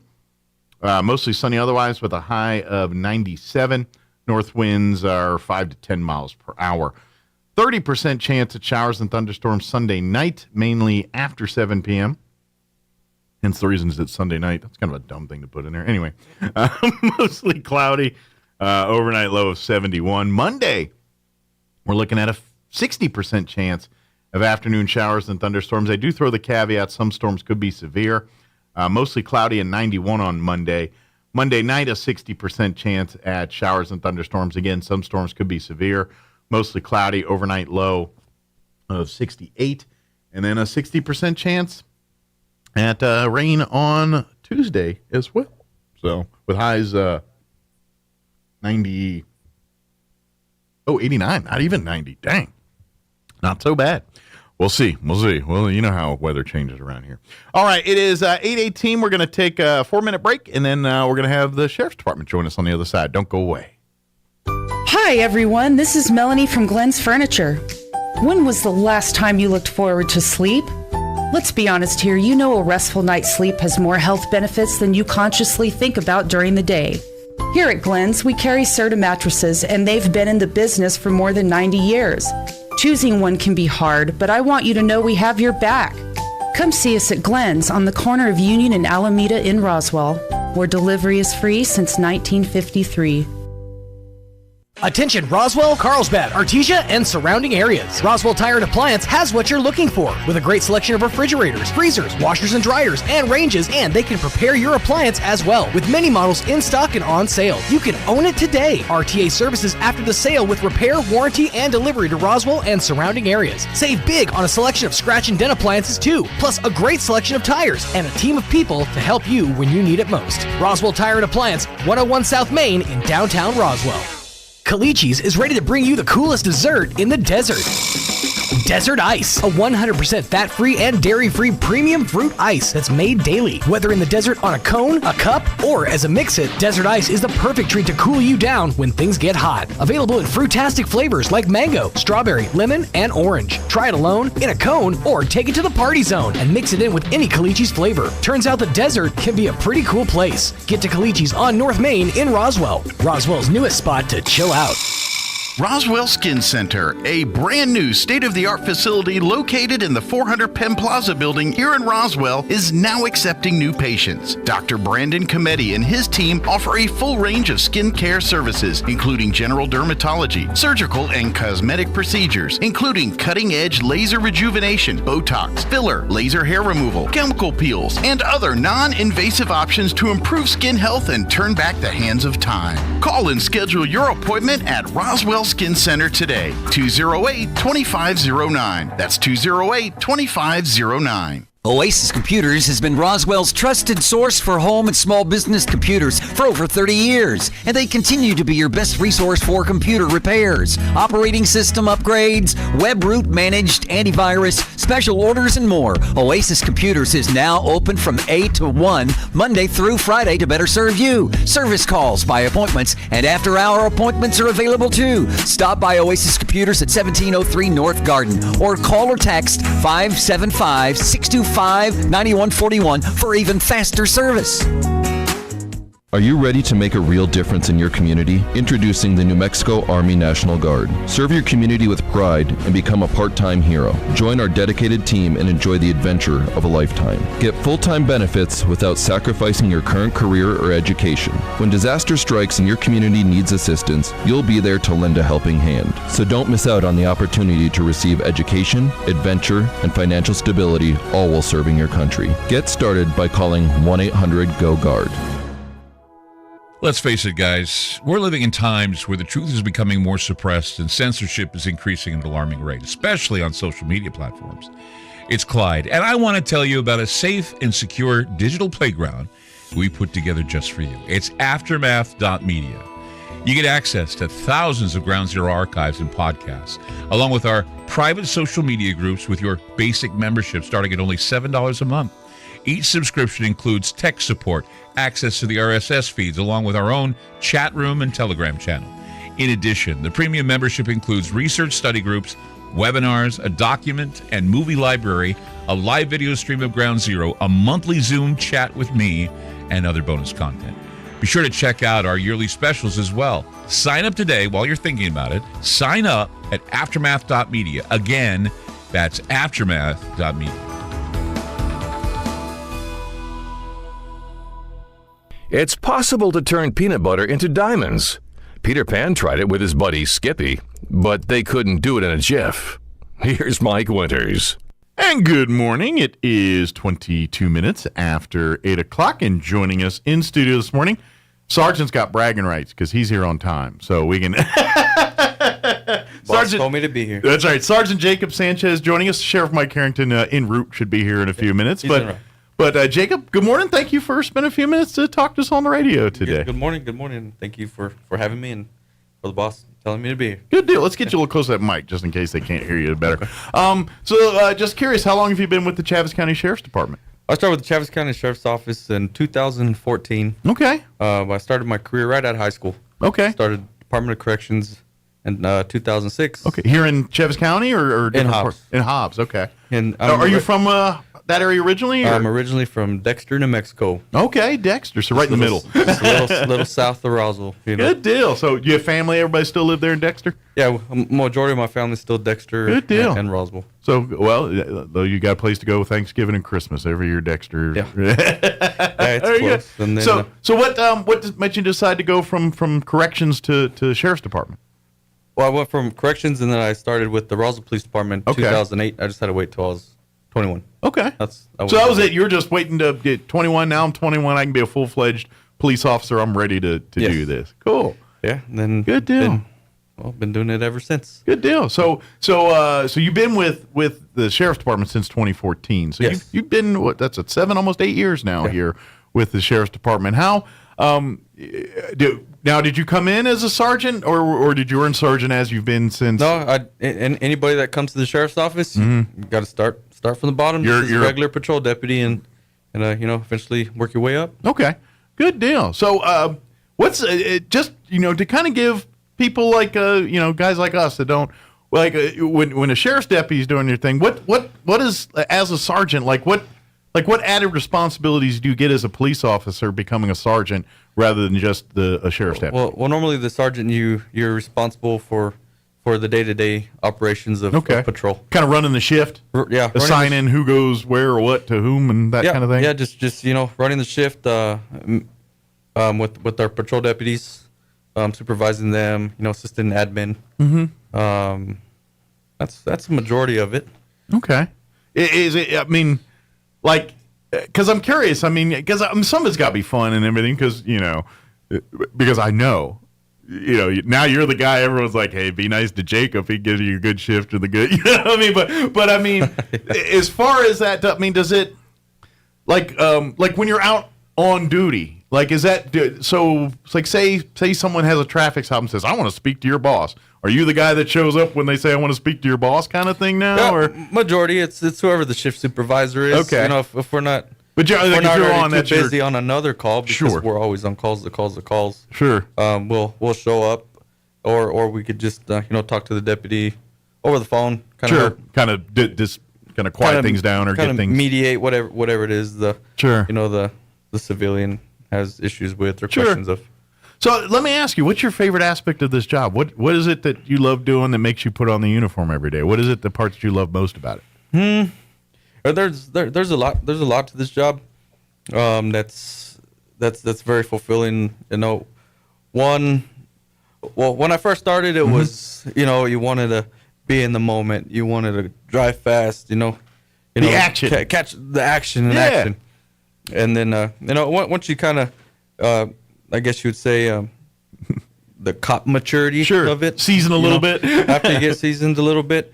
Now my thing is, and especially with these newer generations, is the kids, trying to put something or show them something or influence them in some way, to where they're not going to be a statistic. Sure, that's my main thing. Sure, be able to do the mentoring side of your job a little bit. Be the mentoring side, and then also once you have kids like myself, you take it more to heart. You see those kids as your own. I would imagine your life perspective changes a little bit once you have your own kids. Oh yeah, and things. It's totally different. Sure, yeah. But I mean, I would even argue, and I know I'm getting kind of personal here, but I would even argue it probably your own self. You're like, okay, I'm a dad now. Mm-hmm.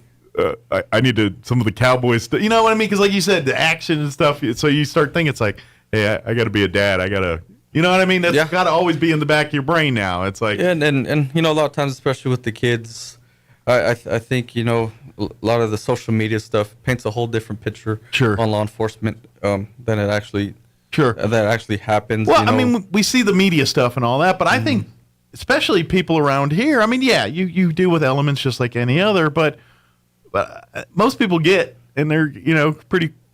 They get what you got. They're just people at the end of the day, and understand all that. They're just people, and then, and for the kids, who have access to social medias nowadays, they don't. I don't think they understand the difference. Yeah. Of what reality is. I think a lot of kids nowadays, they think that law enforcement or the cop is always presented as the bad guy, or the guy who's going to come and get you in trouble or find out something to get you in trouble.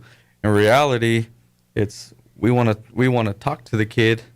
Or the children, just there's a reason why they're, we're called, or why they're acting like that, or something with their emotion. Sure, we want to talk to them on their level, not be this big old intimidating, RoboCop mindset that they have. Right. Of us. See you as a human being and say, hey, yes, I have a badge on, but I have a lot of life experience that maybe, if you just listen to, might keep you from seeing me all the time.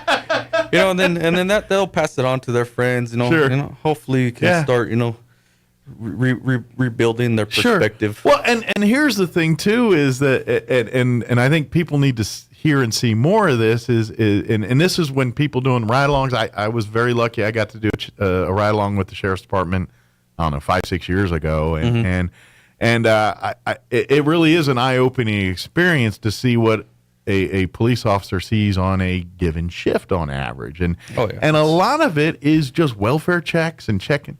Like that particular night, it was a Friday night, and there's some homeless that are in the alleys and things, and so I'm sitting there, and literally we come by, and it's literally, dude, are you okay? You need anything? Give you some water. All right, you're medically fine. All right, we're just checking to make sure you're not sick here or unhealthy, and then And then once it's established they're fine, they're just kind of hanging out in the alley, then you go on about your day. But a lot of that was not just, I mean, sure, you're seeing if there's trouble afoot, but a lot of times it's just tending to people's needs that are kind of in need at that particular moment. That's whatever it is. You know, calls can elevate to the extreme from one to the other. Mm-hmm. You know, you can have one call from just going to a call to where, you know, an older lady's, you know, complaining about her neighbor's dogs getting on her property. Sure. To the next call, you know, 2-vehicle head-on collision. You know, just like that. Mm-hmm. Then right after you're done with that one, another call of somebody reporting that their lawnmower was stolen. Yeah. So I mean, it's you're up and down, up and down, up and down. It goes up and down. from something really kind of slow to something that's 100 miles an hour real quick. Yeah. And I did get to experience some of that because we that particular night, and this is something else people don't realize, is the Chaves County Sheriff's Department serves all of Chaves County and beyond. And what I mean by that is there was an accident in Roosevelt County, and it was single car. It turned out to be a drunk driver, lost control and crashed into the. But Roosevelt County, Friday night, I think they have, you know, they don't nearly have the law enforcement coverage that Chaves County has. And so a lot of times, you know, Chaves County sheriffs, if it's closer to the border there, or sometimes, I mean, it was 40 minutes out of Chaves County before just going out that far. To do, and that's something Sheriff's Department does all the time, and I don't think people realize that. Yeah, if there's an accident in the middle of nowhere, guess who's on top of that? Even if it's not in the county, it's probably our guys doing it. Yeah, a lot of well, I guess a lot of people just don't know. Yeah. You know? Yeah, we help out our neighboring counties a lot, and they do the same for us. And then per statute, we are allowed to do that. We're allowed to go into other counties. But it's kind of that, and vice versa. If a situation happened where something happened here and there's no sheriff's department in Eddy County or whoever adjacent county happened, they'll do the same for us too. It's a mutual thing that we always do, but. Unfortunately, places like Roswell, where they got not a lot, but a lot to cover, sometimes our sheriff's department are the one that are filling the void for that and doing it. And by the way, all the other emergency responses were also Roswell. The fire, everybody was Roswell. So that's Chaves County and Roswell has a bigger footprint than people realize when it comes to coverage of emergency services and things like that. I mean, just Chaves County alone, we're just about 6,100 square miles. So it's a big county. It's a lot. So I'm kind of guessing, you know, as a sheriff, I mean, do you get to the point where you have to, sometime you just know every inch of the county? Because when you drive the stuff long enough, you tend to, I think it's, so this is my experience. Yeah. I grew up in, I guess you would say, the south part of Roswell, Midway, Dexter, all the valley. So you had a pretty good knowledge. So I knew every back road there is because I grew up out there. Yeah. You know, high school and all that stuff. When it came to the north part of the county, it was like going to the moon for me. I didn't know a lot of it. You're like, but there's not a lot of the north part of the county doesn't go out that far. There's a reason why you didn't know a lot because there's not a lot going on out there. But after a while, you get to know it. Sure. You get to like know how it. often are you down in the Boot Hill? Is that pretty often, or because that's a hike down there? Do you down there in Duncan? Yeah. Majority of the time we go down there for wrecks. Okay. And majority of the wrecks are just vehicle versus deer. Elk. And the vehicle always loses. Yeah, and that's majority of the call volume down there. Gotcha. Other than that, it's just a big ranching community. Sure. And a lot of them help each other out. There's Penasco down there. Penasco Volunteer Fire Department. They assist us with the volunteers out in those areas are a big, huge resource for you guys and things like that. Those guys down there, I mean, they're ranchers the whole time, So they're used to being self-sufficient being self-sufficient down there is a big thing, and they help us out a lot. Yeah, absolutely. Yeah. But then again, that also probably helps you because at the same time, their information and their stuff is very vital. Because they know the area even better than you guys would, you know what I mean? Yeah. That's their everyday thing. Yep. So that's probably very useful to you. While we got you here on that, what's, now that we're back to school, we're kind of in this transition of fall, is there a shift in crimes per se? And what I mean, like now that we're in this season, domestic violence, you know what I mean? Like as we get into seasons, do certain crimes crop up more than others? And if so, what's kind of what's your typical this time of year like for you guys? For with my experience during night shift, there's more of, I guess you would say, the gathering of the kids. Sure. On the weekends, after the kids football doing kids games, things and stuff like that. I mean, I grew up that way too. I know how it is. Parties in the woods and all that. Yeah. We all know. We're all kids once too. Yeah. That kind of picks up a little bit. But other than that, during the middle of the week, I think it slows down more because a lot of the kids are in school now. Sure. Their parents are working. They're occupied. Towards the weekend. On nights, I think the call volume elevates a little bit. Sure. During the day, it's not so bad because they like to use the weekends. They like to, go west. Sure. To cool down for the weekend, then come back home. Sure. But I bet you probably see more property crime during the day, like neighborhoods and stuff, because a lot of people aren't home, and that's burglars tend to know that kind of thing. Yeah. I mean, these burglars, majority of them are grown adults. Sure. Unfortunately, and they do what we call recon. Yeah. And either they find out the places to hit during the day when people are gone, or they find out the places to hit at night when they're gone, and the homeowner finds out the next morning. Mm-hmm. But a lot of odds are casing. That's hey sheriff, come on in and have a seat. But that's a lot of times when we talk safety tips about your home and lighting and all that stuff. That's the reason why, is to kind of throw off those folks that are kind of casing places and trying to establish patterns and all that kind of stuff. Let me officially welcome Sheriff on. He's joining us. Sheriff Mike Harrington popped in. We're going to give you a hard time. Thank you. No, that was good. That's right. He is the sheriff. Sergeant has to be on time. Sheriff, that's the beauty of Sheriff. I'll tell you what, I was watching him on Facebook, and he's doing a good job. So there's a reason he's a sergeant in your police department, right? So, but yeah, I mean, that's typically what you do. So, so I always tell people that you got to be a little vigilant on that kind of stuff. Those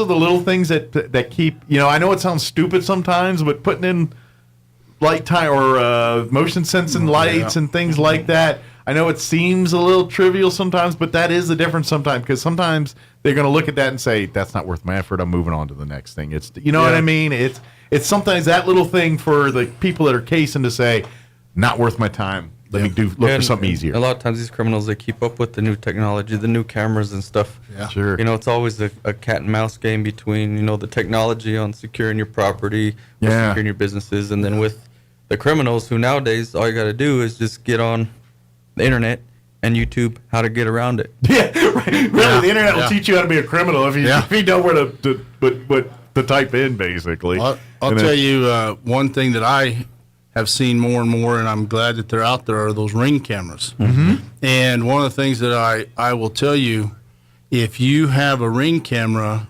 and you don't have to hook that thing up to electricity. All you have to do is buy that solar panel. Okay. It plugs into it.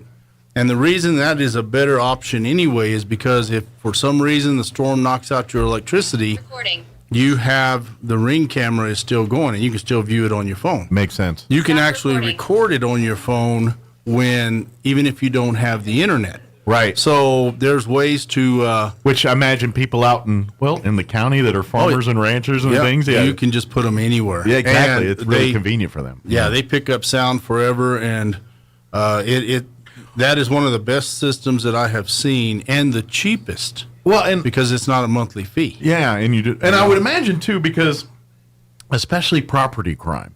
Yeah.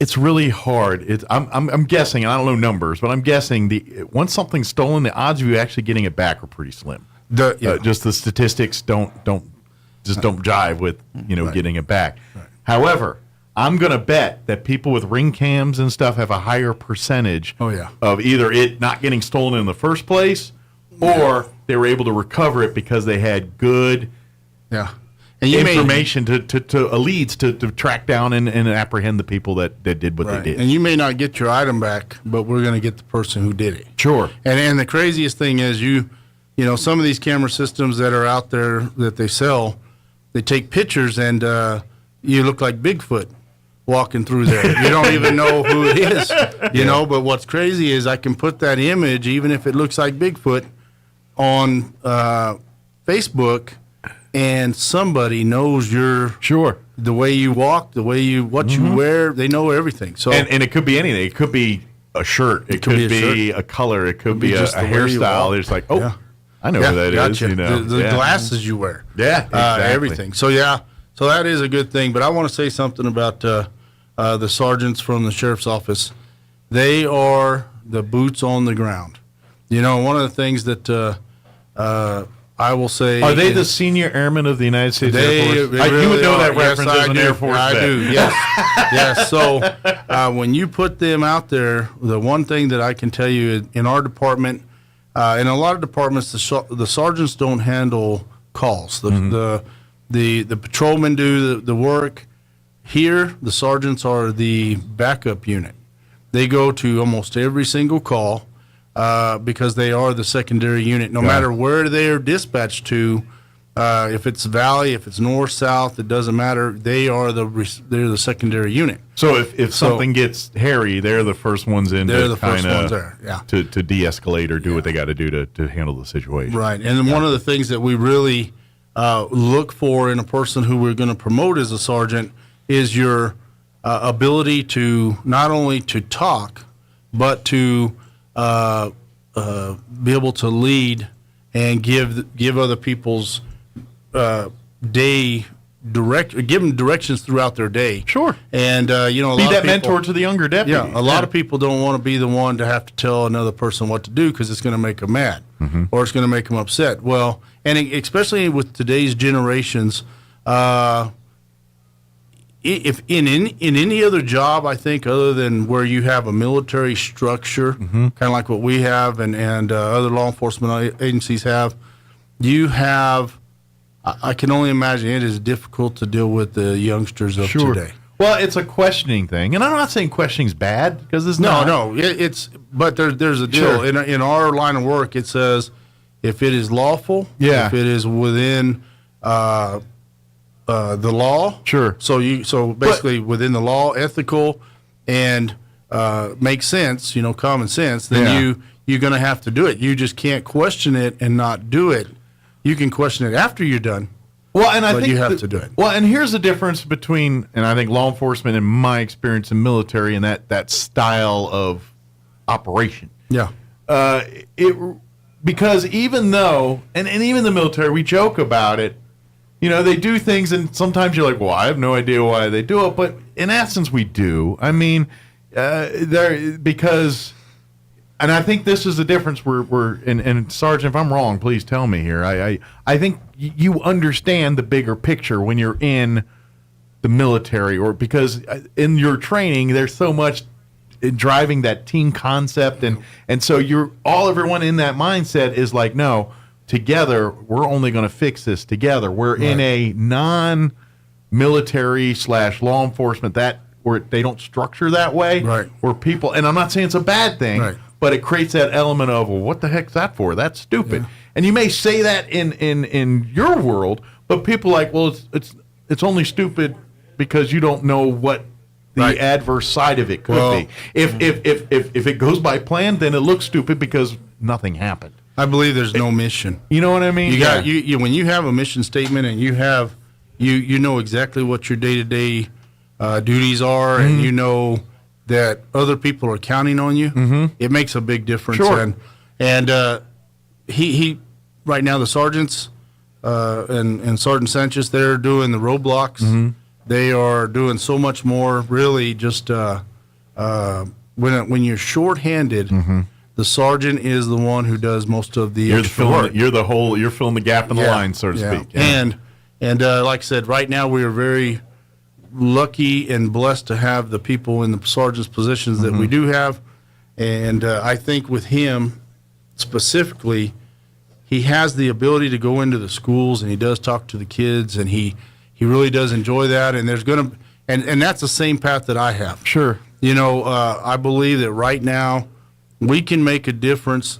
You can't really change those who have been raised a certain way, I say, until you have you've hit a certain point of no return. Yes. And you're like, okay, they feel too far gone. But in these schools, we can make a difference. Sure. And hit them young and hit them Well, this is something you've said as sheriff, and of course Jacob was kind of emulating earlier here. Is that's been your day one? It's like, no, we want our deputies in every place and everywhere. We want them to be seen as your source of information, your source when if you need anything in that area. You see the person in the uniform with the badge, you can go up to them with anything you need, whether it's, I just want to talk and say, hi, how you doing? Or, no, I've got an emergency. They can do that. And that's part of it, too. And I imagine, Jacob, when you're on your thing, part of the time is you guys just BSing with people just to let them see that you guys aren't all about, it's like, I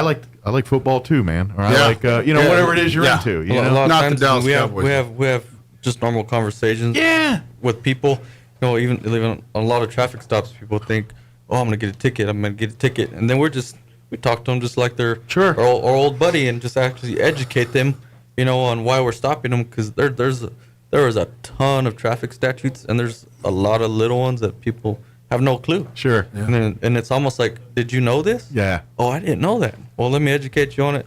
Now that you know, here's your verbal warning. Have a good day. And then, have a nice day, and don't do it again. And the reason that I feel like that's the best approach, like I said, there's times you have to give somebody a ticket. Sure. But there is a better outlook on the police whenever you go up and you're doing it to show that you're trying to educate them. Sure. You're trying to prevent an accident. You're trying to do other things. Just to slow somebody down is the purpose. But I will tell you, just turning on your lights behind them is a pretty good raise of the heartbeat and everything else. And it gets a message to them right away. Sure. Oh, man. And I would also argue make another. I mean, sure, you're making, taillights out, you want to, like you said, you're not there to try to, ticket time. No, it's like, hey, your light's out. You find other things. But this is also your guys' window. So if you're just the average Joe with your taillight out, no problem. All right, get your taillight out. But if you're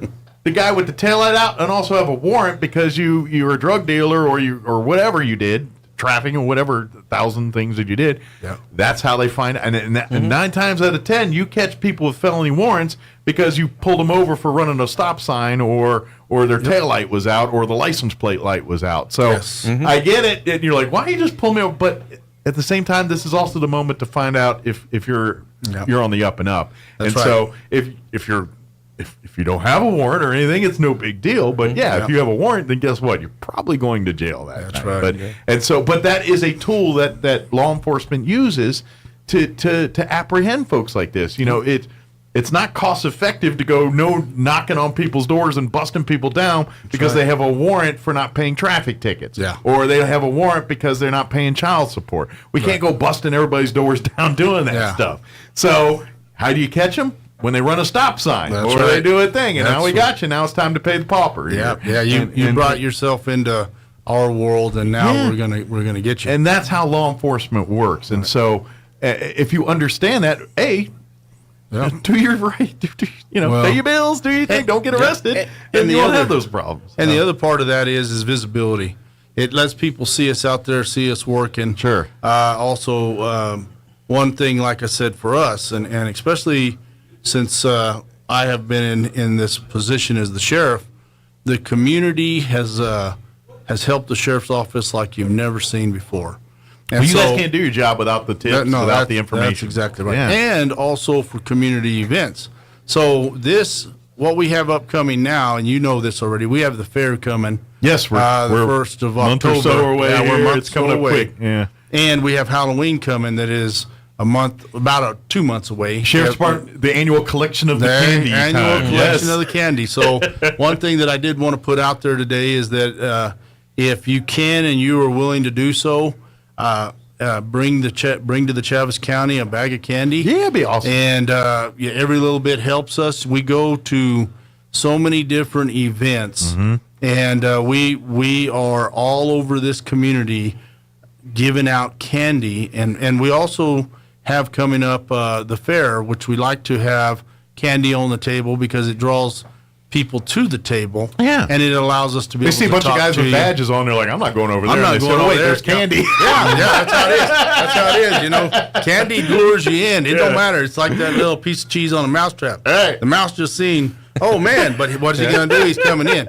But in reality, for us, it's not. You're not going to get hurt doing it. You're going to learn that, hey, we're here for you. Sure. We want you to be there. It's back to that what we were talking about earlier. Yeah, but I will tell you this, that the community has always been a big supporter of this, and they do bring in a lot of candy for us, but we do need it to start now. Yeah, it's the early. reason is because we a month away is like if it's tomorrow. Yeah, it's going to be here so fast. If y'all remember old Impact confections, it's like the sheriff's office kind of looks like that during the Halloween time of year.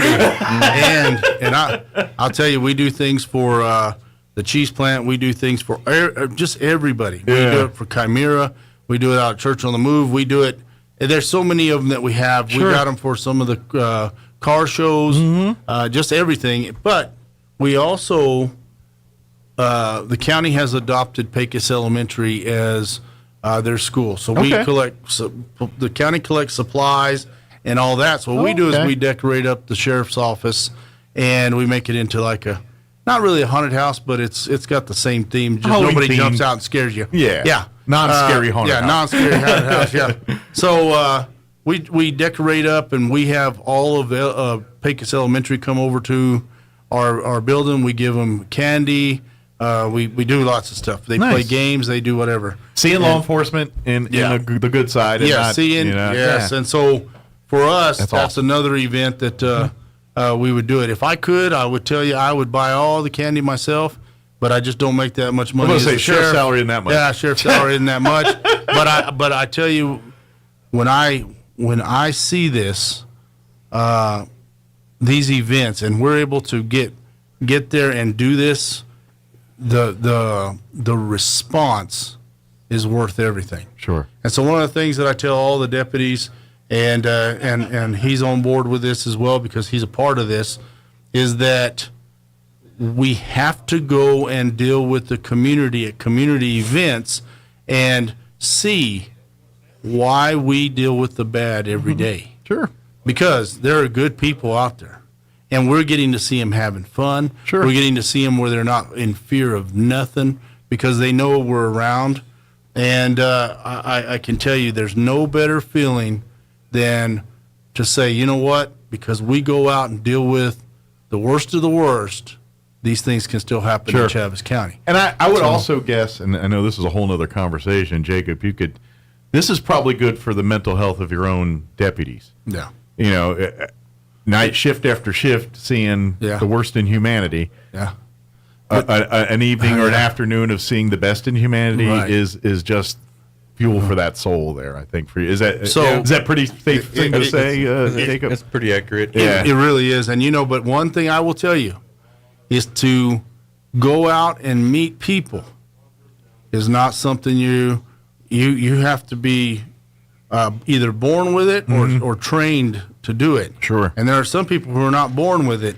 And so when someone comes in, and this is the example I always use, if I bring in a first grader to the sheriff's office and I'll say, hey guys, I got some kids here that I need someone to come talk to them. They'll all step to the back or run out the door, right? Where if I say, hey, there's a fight out in the parking lot, guys are shooting each other, everyone's running past me I get exactly to go what you're deal with saying. it. Why? Yeah. Because they are trained to deal with these things and not as much the community side. So that's where you don't want to be the rock star. You want to be. You just want to be. But as the sheriff, I make him a rock star. Exactly. You're the rock and star. And that's what I told him. We're going to make you the rock star, and you're going to be that guy. As a guy in radio, I completely understand that. I'm like, dude, I just want to do my show and hide in the corner. Yeah, but you got it. Doesn't work that way. Yeah, it doesn't work that way. And go ahead. And then we also just add to that. We do the same during the day, during the week with our day shift patrol.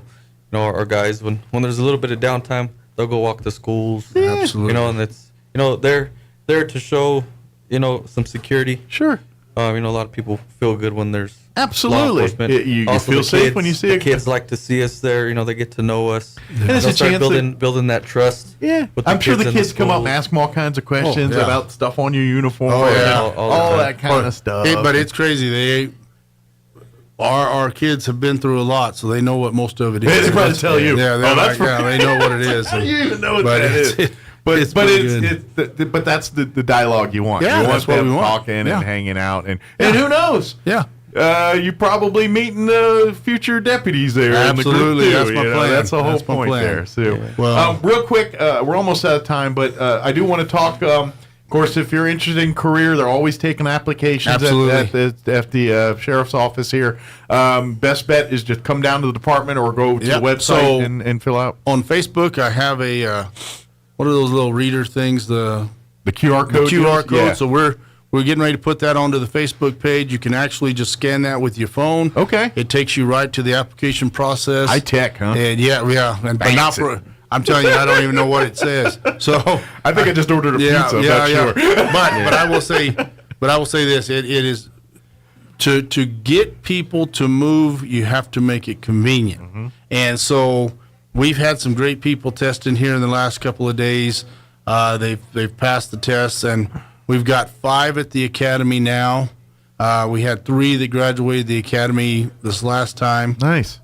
So I've got 6, I believe it's 6 openings right now that we are looking for the best of the best to bring them in. But if you think you're that person, just and if you're go 18 online. and under 21, maybe go the Jacob route. Like go talk to the detention, Absolutely. and be corrections there until you're 21, and then once you're 21, you can transition to the sheriff. Yep. And on that QR code, it actually has the jail as well. Okay, for very the good. correction. So. But we will, or if you like corrections, just stay in corrections. Yep. It's a great benefits, everything for your family too. But one of the things that I'm doing, and I've talked to Bill Williams, the county manager, and we've been working on things. But I am trying to get like a PSA program for the Chaves County Sheriff's Office, where I can bring guys in at 18 years old. Okay. Have them start doing kind of like service officer type stuff. Yeah, but no traffic criminal. calls, things. Yeah, no criminal. They can work the wrecks. They can go check on the barking dogs. They can do the other stuff. Cows on the road, anything like that. We can. What if it's a barking cow on the road? Do we send a deputy for that one? I'll tell you what, we have seen some stuff, crazy stuff. Yeah. But one thing, like I said, and I'm going to be bringing in my sergeants in here because I do believe that it is important for this community to know. Yeah. These are the backbone of your department. These are let's the meet 'em. boots on the ground. Yeah, absolutely. These are the guys that are out there, and I want you to see they have the same compassion, the same desire to make Chaves County a great place, and that's because we live here. I would argue every person that puts on that badge has that mindset. I would too, and I will. So. I will tell you that I believe that 100%. I know that there are some bad things that happen in every job across the board, but you can't it stop doesn't. that. If there's a human being involved, there's a potential. Yep, That's just that's life. right. But I will tell you this: if it happens, we will be on it immediately, and we'll deal with it ourselves. Exactly. So, you deal and go on from there. Yeah. So we want to thank you for having us. Thank you guys. And just real quick, I want just for the community to be aware of also. A lot of credit also with the kids nowadays because that's our next generation. Goes out to the educators and our teachers. Yeah. Oh yeah. Well, they're the ones that are. There's a lot of stuff that happens at home with these kids, and it transfers into the day with their teacher. Their role in making good adults is way and underappreciated. teachers' jobs nowadays, it's a lot. They have to educate, plus be mentor, plus help these kids who come to be school mom and dad sometimes, and plus everything be else. a punching bag because the family. It's not like it used to be where you would call mom and dad would be there and say, "What did little Johnny do?" Yeah. Now they're like, "What are you doing to little Johnny?" As my wife's a second grade teacher for 25 years, I know exactly what you're talking about. And his wife's a teacher, my wife's a teacher. So you guys know exactly. Oh too yeah, what we're talking about. They do a lot. But we also see what it does when they come home. Sure. When you see when they walk through the door and they are so, first of all, it's hard to let a kid go home that isn't eating or having other things. The other thing about it is it's hard whenever you're not allowed to educate because you do have problems within the class and they're not dealing with those problems. Sure. Yeah. So it's a tough sticky deal, wicket but is what it is. Yeah. I second what he says is, we got to take our hats off to these teachers, and that's one of the reasons that we are in these schools. I just want to say this. I have Deputy Olivia Padilla. She is at the SRO school right now in Connecticut. Okay. And she is going to be the SRO for Mountain View. Oh, very good. Yeah. So she's getting her training and all that. She's getting now. her training and all that. That's I will a have little cooler another in Connecticut right now. Yeah. And I'm going to have I'll have another deputy soon for the Brindle Middle School area, but that's all coming up. And it's all in the works here. It's all in the works, but right now that's going to happen, and I think it's a good thing. So good deal. So thank you. Awesome. Thank you, guys. We'll see you in a couple weeks. Thank you, Jacob. Thank you for joining us. Appreciate meeting you and all this. Thank you for being on time. Yeah. Yes, sir. Thank you for bailing the sheriff out on us there. Appreciate that. Yeah, thank you again. And, I'm sure we'll see you again here on the Yes. radio. Oh, I'm yes, sure you will. Good Absolutely. Deal. Thank you. Thank you. Stay safe out there. I will. I'll do my best. Thanks. All right, it's 9 o'clock. You're listening to 106.5 Roswell's Talk FM, KEND, or Roswell, New Mexico. What may have been meant to hurt him may actually help former President Trump in his White House run. His jailhouse mugshot shows a defiant Mr. Trump captioned with the phrase, "Never surrender." He posted it online. The picture was snapped as the former president was booked and fingerprinted in Atlanta, charged for questioning the outcome of the 2020 election. Reporter Jeff Amy in Atlanta. As Trump came out from being booked, he flashed a thumbs up through the window of his SUV through reporters and photographers who were watching. But it wasn't only media types. A lot of Trump supporters showed up, the former president telling them, "It's election interference. So I want to thank you for being here. We did nothing wrong at all, and we have every right, every single right, to challenge an election that we think is dishonest, that we think it's very dishonest." And the House Judiciary Committee, guided by Republican Jim Jordan, is launching an investigation of the Fulton County District Attorney and whether she colluded with the Biden team in bringing the case against Mr. Trump. The cleanup well underway now across lower Michigan and parts of Ohio, swept by powerful storms. Hundreds of people still unaccounted for following the wildfires on Maui. And watching Wall Street, the Dow is down 40 points. The NASDAQ Composite Index trading 74 points in the red. More on these stories at townhall.com.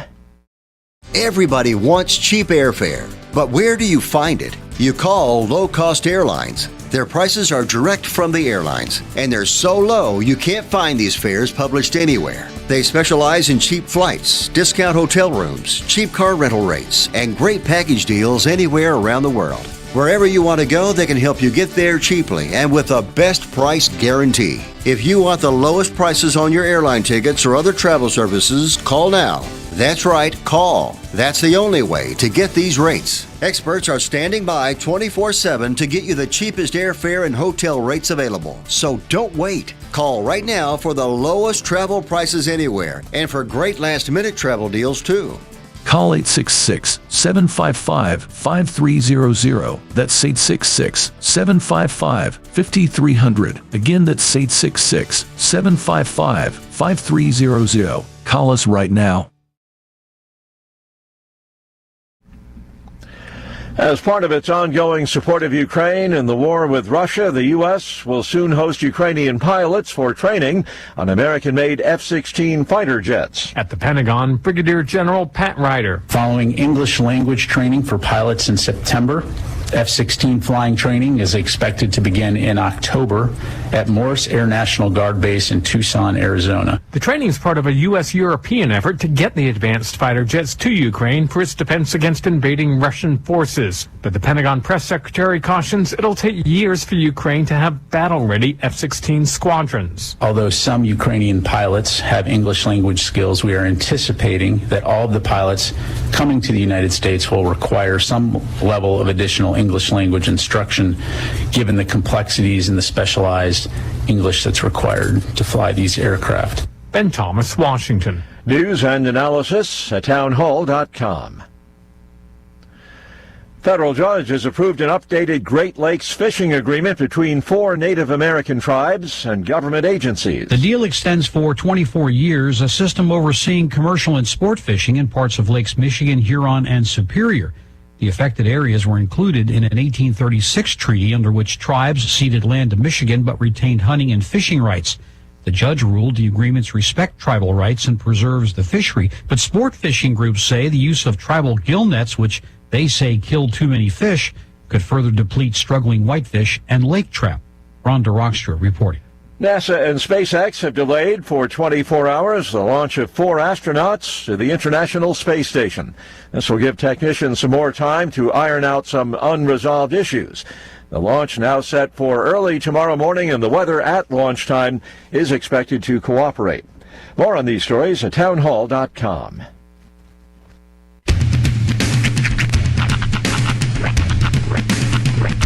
What in the wide, wide world of sports is going on here? I promise you, whatever scum did this, not one man in this force will rest for 1 minute until he's behind bars. Now let's grab a bite to eat. Yeah, come on. I feel the hot wind on my shoulder and the touch of a world that is older. I hit the switch and check the number. I leave it on and then I slumber. I hear the rhythm ringing through it. Flamenco guitar and cumbia music. I hear the talking of the DJ. The devil listen, what does he say? I'm on a Mexican radio. I'm on a Mexican radio. Broadcasting live from high atop the J.P. White Building in downtown Roswell, New Mexico. It's Mornings with Mike Winters on 106.5 Roswell's Talk FM. Is that what I sound like when I talk? Now, here's your host, Mike Winters. And good morning. It is 6 minutes after 9 o'clock. Welcome to hour number 3. Tracing the air notes. Mornings with Mike Winters right here. 106.5. Here? Right here. Here. Not here, but here. Right here, 106.5. Roswell's Talk FM. We draw the line in the sand here. Here? No, here. Happy Friday, everybody. It's funny how when you become a parent, the specific spot that your child stands becomes the most important thing. Uh-huh. Hunter, come here. No, come here. Here. Where am I pointing? Here. Right here. Here. Everything stops until you are in this position. Uh-huh. Yep. It's like, now focus. I'm about to tell you something. Well, happy Friday. Yes. Hope your Friday is going well. It is here. I'll tell you a great place where you should be right there. Yeah? McDonald's. Yeah. Big thank you to the fine folks at McDonald's. Every single Friday they provide us with delicious breakfast treats. I'm going to try. My tea's almost gone, and I kind of want more. I'm going to try the big hack, or the big TikTok trend over the weekend. TikTok trend? So what you do, know it. you get like basically a Tupperware container. Okay. You order, I think it's between 3 and 4 McDonald's ice cream cones. Okay. And an apple pie. Okay. And it doesn't seem like it should be a brain surgery thing. Okay. But you take all of it, you put the pie in, take all the ice cream cones, turn them over, and put them in cones and all, crush everything up. Okay. And then add in McDonald's French fries, and then crush it all up. Then add the fries? No, add the fries before you crush it up, before you mix it all together. So fries, ice cream, and apple pie? And apple pie, apparently it's like, and the cone. Apparently it's all together, like really? one bite. It's like the greatest I was thing into on the the fry thing, and now I'm like, well, that's what makes it, though, is the salty and sweet of it all. Does it? Does it? Well, I'm not a fan of dipping fries in milkshakes, and I know that's a thing that people love. I love and it. I'm grossed out by it. Dude, it's the best thing in the world. I do not like it. But you do like salted caramel? I do. It's the cold hot thing. Okay. Like it's the cold hot ruin thing. I don't want a hot thing mixed with a cold thing. It just makes both things like warm, that. I guess. I guess I can. The only way I like hot and cold mixed together if they're both sweet. I don't want a salty hot thing and a sweet cold thing mixed together. Okay. It doesn't taste right to me. I don't want a salty hot thing. Mike Winters. Yeah, there's like 12 things you can pull out of There really are. and make me sound like a complete weirdo. And we're going to do that after the show. We're going to do that in post. Yeah. When AI gets to be a thing, I'm in trouble. I'm in so much trouble. Now, when the AI good gets to news be a is thing. you're really hard pressed to find AI with personality. This is true. So I think we're still safe for at least a little while. Well, there is hundreds of hours of video of me doing this. Mm-hmm. I'm sure there's enough to put together some AI that's going to make me, look really weird. That's not me doing my Amy McFay-Tejas impression. Yeah, it could get weird. Oh, I've said many times to clients, to friends, to family members, if I get enough of you on recording, I could implicate you in a murder. I mean, I can cut that audio up and make you sound like you did some horrific stuff. I didn't do murders, but No. I remember, and I can't say all of what was. I mean, the police are still here. Yeah. Well, it wasn't criminal. It's just not radio friendly. The sheriff's department is still here. I shouldn't. But Joe Carpenter, back when he was the voice of the Roswell Coyotes here, Hot Your Chili Roswell, Yep. back, now off to leading Hobbs girls basketball championship. Oh, I was about to say the broadcast booth in the sky. Yeah. I'm sorry, sir. No, he's still with us. Okay, he's just winning championships in Hobbs right now. I see. But he did his whole broadcast, and of course I had tons of audio of him talking on the game and like his hot your chilies and all the things. Yep. And he said some stuff on that show or during broadcast that were fun to put together. Sure. And I had a whole thing of him saying stuff that would have got him divorced. At the bare minimum, right? Maybe not criminally prosecuted, but at least where his Weirdly wife would still have left saying him. it in that puker voice too. I got to tell you about a time that but I gotta edit in his words low together. inside 2 for 2. So I know exactly what you're that's talking fun. about. And I did like a little bit one time and just played a clip, and I think Gene used it as a ringtone for about a month or so. That's great. But it was just a little one, like it was how hot your chili, and there were some other words, and it was sounded like a 12-year-old did it. I remember 12-year-old brain did do it. Sure. For a full season after, you guys played a clip of his at Touchdown. Yeah. Right? Yeah. Because I was going through randomly, I think I was putting together like a history KSBP TV ad, and I found that audio where you and Gene were calling a game. And oh, no, that was Jim Wilburn. Oh, okay. That was Jim Wilburn on Artesia broadcast, because we did, after Jim Wilburn retired or left the area, yes, and yes, he kind of did both. But anyway, Gene and I did the Bulldogs for a season, which no one liked. Jim Wilburn, at that time, well, he was the voice of the Bulldogs for a long time. He was the Howard Cosell. He was, when people in Artesia heard Jim talk, they're like, it's time for Bulldog sports, and that was. So we had big shoes to fill that we were not going to fill, no matter what we did. So Gene and I always had our. It was a building season. Yes. So Gene and I were, he's got sports. He can do, and I have sports, but I'm not a. You're a color guy. Yeah, I I'm get not it. play-by-play. I'm the guy that's like, why is the ref's pants that weird? Yep. I'm that guy. That's just how my brain works. And so I'm not the guy that's going, all right, so spot formation, but it's not my. Well, plus I'm severely nearsighted, so seeing and that's the other numbers thing too. I can't see numbers. I can't. I'd be out there with like. That was my other problem. Is like, what number is that? I don't know. I can't read. I can't see it. And so anyway, so we did, but every time the Bulldogs score, Jim Wilburn had a catchphrase, and he goes, and that, my friends, is just another Bulldog touchdown. Yep. And that was something that was part of the lexicon of Artesia at the time. It was, it's just what you expected. Sure. And so it's warm. We didn't want to be those guys that said it and sound like jock riding weirdos flexing in on his catchphrase. Right.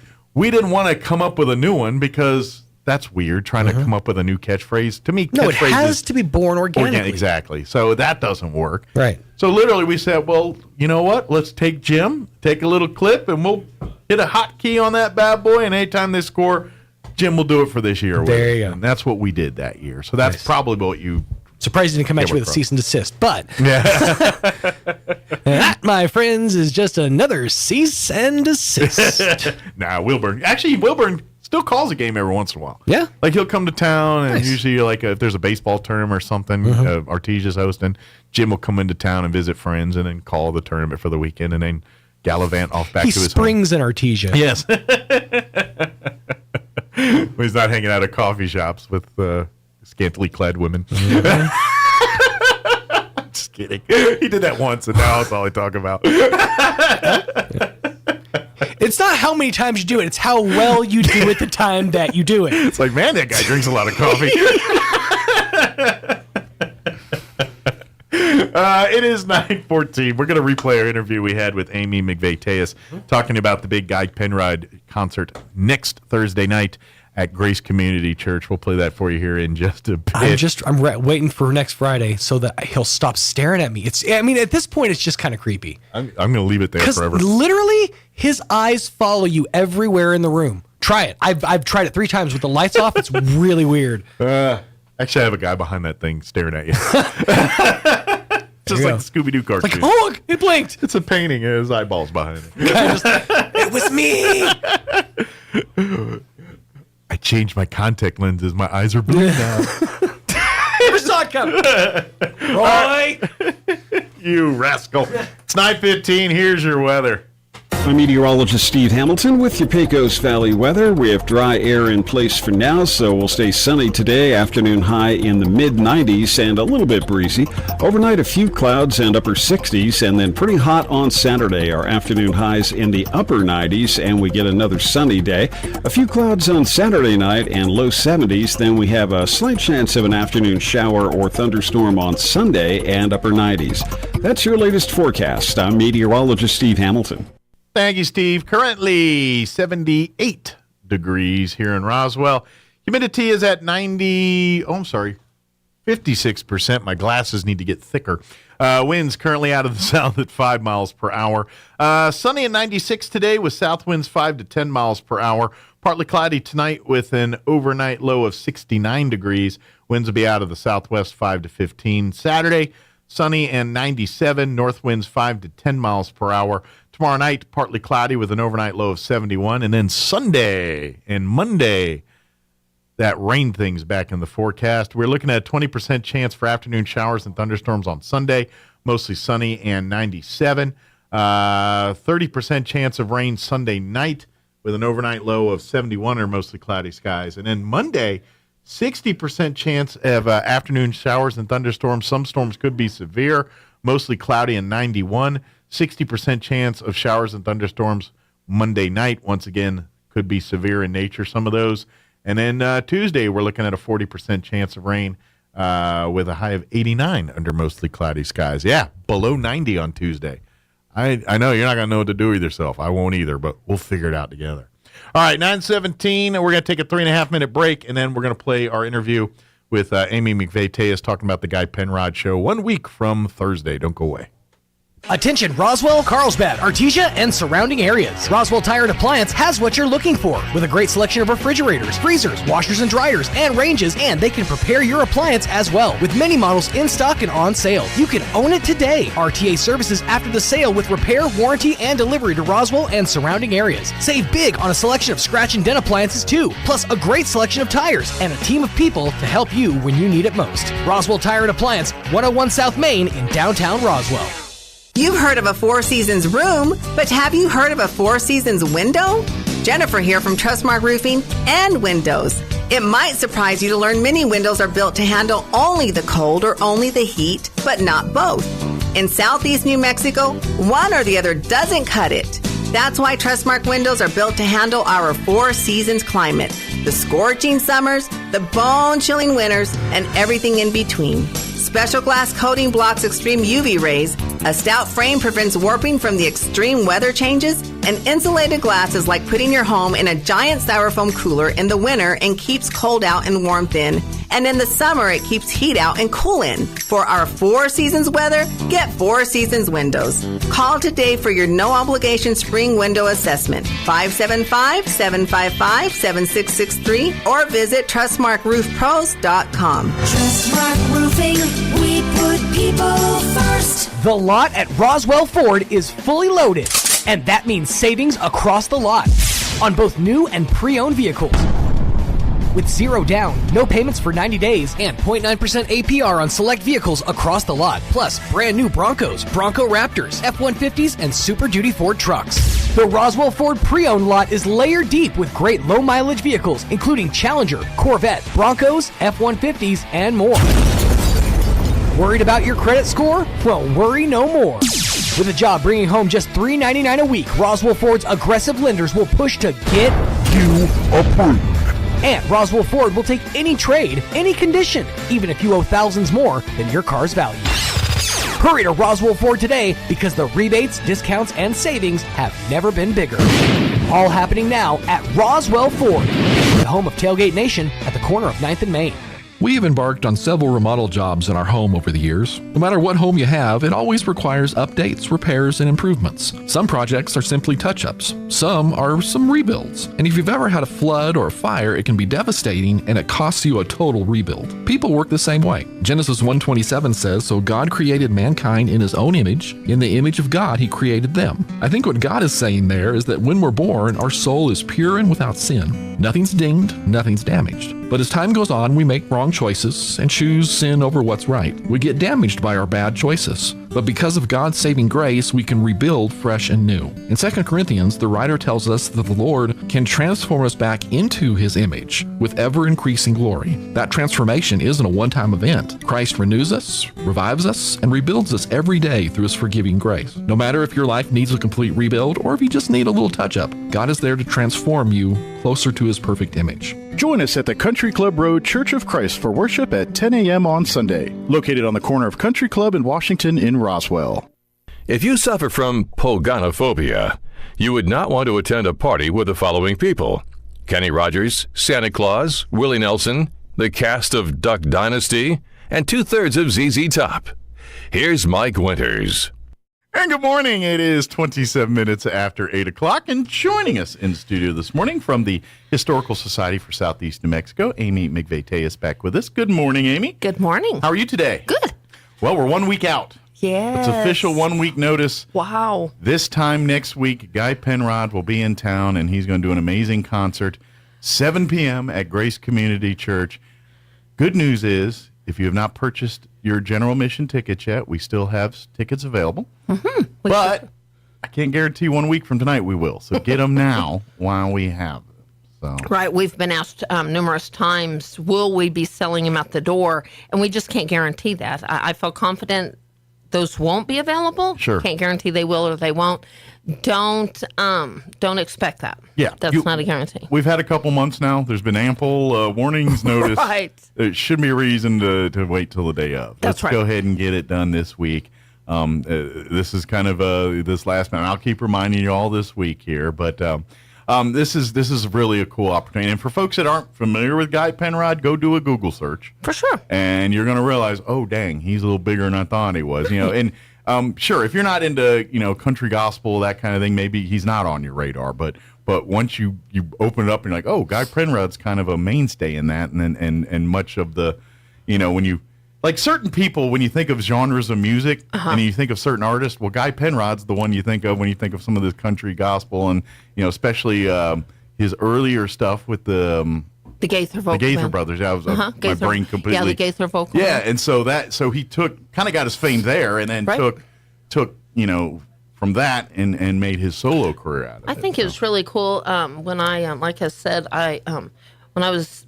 Well, I'm still part of the family, but when I was new to the family, Guy really got his first start on Music City Tonight out of Nashville. Okay. And one of the shows that we attended right there at Operaland, he was on with Alan Jackson at that time.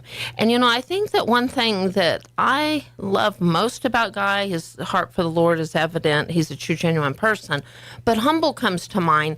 And it's unique to me that many people may not know about Guy because he's so humble.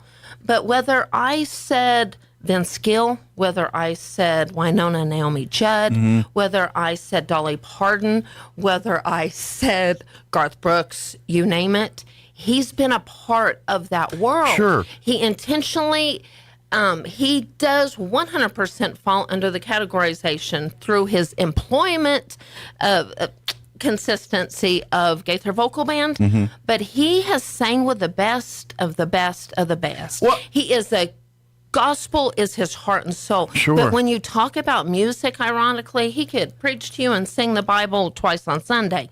His heart is a country man. Sure. He is a gospel country man. And so his peoples are certainly country peoples just as much as Christian. Well, and this is the thing where I like you mentioned Vince Gill and these big names, and I think the reason you may not know him like you know them, it's because of his own choosing. And what I mean by that is because he's got the talent and all of that, but where Vince Gill and these others went mainstream. They went and let's face it, that's where big bucks go, and that's where Guy said, I love music, but I want to keep it about my faith. It is. And it's true. And so, but there's no coincidence he lives in Nashville. But you know what I mean? That's it's like 100% true. Because he wasn't the guy that was doing all the mainstream stuff. He's like, no, I'm going to spend my time at churches and in places doing my music there. He's the genuine guy. And so, like, if he went the route that the other guys went, I almost think he would have probably eclipsed. There's no, you know what I mean? No doubt in my mind. He has that charisma and power. Right. But he's not a household name because he doesn't want you to know he's a household name. That's kind of. I don't believe that was ever his intent. Yeah. I don't believe so. Although his part to faith and family. Yeah, that's his priority. 100%. The music is just a conduit to let him get to that. He's just incidentally blessed by the grace of God and wanting to share it. It was never his intention to be number one on all the charts. Sure. But I will say, too, I think the reflection of him not only for family of his own, but he considers the whole world, if you will, his family, is his investment and intention right now through his professional life to invest in talents and treasures of others. And that does not mean you have to be a gospel Christian singer. Sure. His label is going to invest in our future generations, and that covers all genres. So Sure. I think he's a reflection, too, of that, which I think that's so amazing. I love that people don't know who he is, but ironically right now people are saying, well, who is he? And if they understood, he's thrilled you don't know who he, it's funny. Well, it's so funny. Well, if you don't know, discover something new next That's for Thursday. sure. Come out. Right. If you love country music, if you love gospel music, if you just love that whole down home vibe, then come out to the show, and I guarantee you're going to be entertained and even if you quote unquote claim yourself to be a Christian or something like that, you're just like, I love country music. I love the whole down home vibe. Well, guess what? You're going to be just as entertained at this show and who knows, maybe some of the God will rub off on you. But what I mean is, you if you're just a fan of gospel or country music or country western or just that whole genre and vibe, then you're going to love the concert on Thursday night. He has a God-given talent and exudes this power I've never witnessed before. And when I say power, it's just the mic drop mentality that when he uses that tall, big, almost 7-foot large body frame and opens his mouth, it's a power beyond belief. And we've witnessed it in many different locations. I'm not saying that because I'm part of the family, whether we've been in Lubbock, I can't tell you how many times we've said, I really didn't know much about this guy and I wouldn't plan on going. And once you go, you don't have to be a follower of gospel music to be an appreciant of him, who he is, what he stands for. And above all, his roots are here. And I think one thing that we've missed, Mike, or we've said it a million times, but we want to remind people, our community always shows up at the end of the day. And I think we owe it to Guy Penrod because of his legacy. His parents are buried here to show up. I've seen and all he really the time. does this. Know this, Mike. Our community shows up. Well, then we better show up. Sure. And he's really doing this as an incredible favor to us. He really is. I mean, the only reason he would come out here anyways is he's family. 100%. He's on the road touring and doing this thing enough. Yes. By the lucky grace of God, he said, you know what? I'd be willing to do a show too while I'm here, trying to connect with family. So it kind of meets two ends for him. But at the same time, the only reason we get to bless the blessings of him here is because he has family. Now, and everything seems to be a little bit harder. You and I both know that, Mike. You're on our board. For me to say I've worked my tail off is an understatement. This has been hard. This has been hard. It's one of the hardest things we've done. There's, we're not. Well, we're the historical society. We're not concert promoters. And we say that in unison because we are. And I've been told this. Are you in the concert business? You know what? We're in the business of raising money and doing the right thing and this connecting. Is what it takes to preserve history. And just as a reminder for everybody listening that thinks he's not, ladies and gentlemen, Guy Penrod is part of the history of Roswell. I will remind you again. His parents are buried here. His father preached here. He's a New Mexican. He is a New Mexican at heart. He is, but so he's really from the Hobbs area originally, but that's southeast New Mexico. He is a New Mexican. Guess what? The Historical Society. What's the other half of the Historical Society for southeast New Mexico? That's right. Guess where Hobbs is? But his grandmother's buried here. His parents are buried here. Yeah. That alone puts him as part of Roswell. Absolutely. So don't forget that he is part of our history, and you know what else? He takes history very seriously, and every time he comes, he's going to be asking those questions to connect the dots. And he has those John LeMay books, and he's reminding his band of the history of this area. That's cool. And they will be part of us, and his band will be reminded about not just what everybody, all the whole world knows about Roswell, but what our rich and true history is. Guarantee you we're going to have that conversation, and that's why it's just part of our connection. So that I see it, we're going to invest in our history with them, and they're going to take it back to Tennessee. And that's what this process is all about. So please support. We've got expenses. If you say, I don't care to give tickets, but you could just help support in ways. We do need some sponsors to cover our last-minute expenses. And by the way, every single sponsor to date has made us debt-free, if you will, awesome. So far. Yay! Thank you to the supporters. Big time. Yeah. I mean, there's a huge amount of them, and I don't want to insult one without naming them all, and I can't think of them. What I do love is many of them are just silent sponsors honoring a church. I'll give you a perfect example. We have a very generous donor that made a donation, and he said, you know what? I don't want my name on that donation. I just want to celebrate Waymaker Church. Boom. That's awesome. Excellent. Yeah. That's a celebrate perfect our community example. through this, and this is what and it's about. People honoring all churches, supporting churches. That's what this is all about too. Yeah. So can't and that's another thing we forget sometimes. We have a lot of churches, a lot of Christian churches in town and everything. We have a lot. But there's a common denominator. Yes. All of you believe in God. Same God we all do. Hey, let's get together for a shindig. It don't matter what church is That's at. right. We're all celebrating God and life. That's right. And whether your God does it this way or this way, we're all, you know what I mean? Right. That's right. So we do want to challenge other churches. If you're part of a small group, prayer group, little group, Sunday school group, call your group up, say, let's together buy 10 tickets. If you need a discount or something, we're all in. Let's be clear. This isn't all about money. This is a fundraiser. But we've been blessed and we want to share. If you can't afford a ticket, I'm going to tell you right now, if somebody is listening and they say, for one reason or another, I can't afford a ticket, 100%, you call the Historical Society. It's 622-8333. We'll find a way. We would be honored to pay it forward a ticket because I do. We have some generous people. We have some generous We folks. have some generous people, and I just have some tickets right here. Yeah, we got some we'll give away here. It'll be thanks to people that were kind enough to say. And basically, someone said, well, we have a Golden Circle opportunity. Golden Circle opportunity. One of Golden Circle opportunity. Which is in the VIP section there, right up front. Now, well, it's not that, like, we have, then let me just clear, because somebody said, okay, I'm a little bit confused. Family's going to sit up front. Yes. We've got some sponsor sections that for our generous sponsors, and I'm thankful to say they're filling up a couple of rows through sponsors. That's a good thing. But the Golden Circle area is right there in the center. Yeah. And it's great tickets. This isn't like a reserved number ticket, but we have a generous donor straight up that said, I can't attend, and so we want to pay it forward our tickets. So we're going to give them away. 106.5 is going to have some great opportunity for 2 Golden Circle tickets. So sometime between now and next, we'll give you time. Don't worry. But between now and the concert next week, we're going to give those away here on the La Radio. Yeah. So and then also we have 2 general admission in the Historical Society. Just want to say thank you to 106.5. Hands down, wouldn't be possible without you guys. We're glad to be helping. 106.5's got some cool tickets. Well, thank you very much. We're glad to be a help, and that's why this is what we do. So we're and this is the thing we this is because like you said, we have so many generous folks that paid forward for We these really things. have. And it's, we get it, and here's why.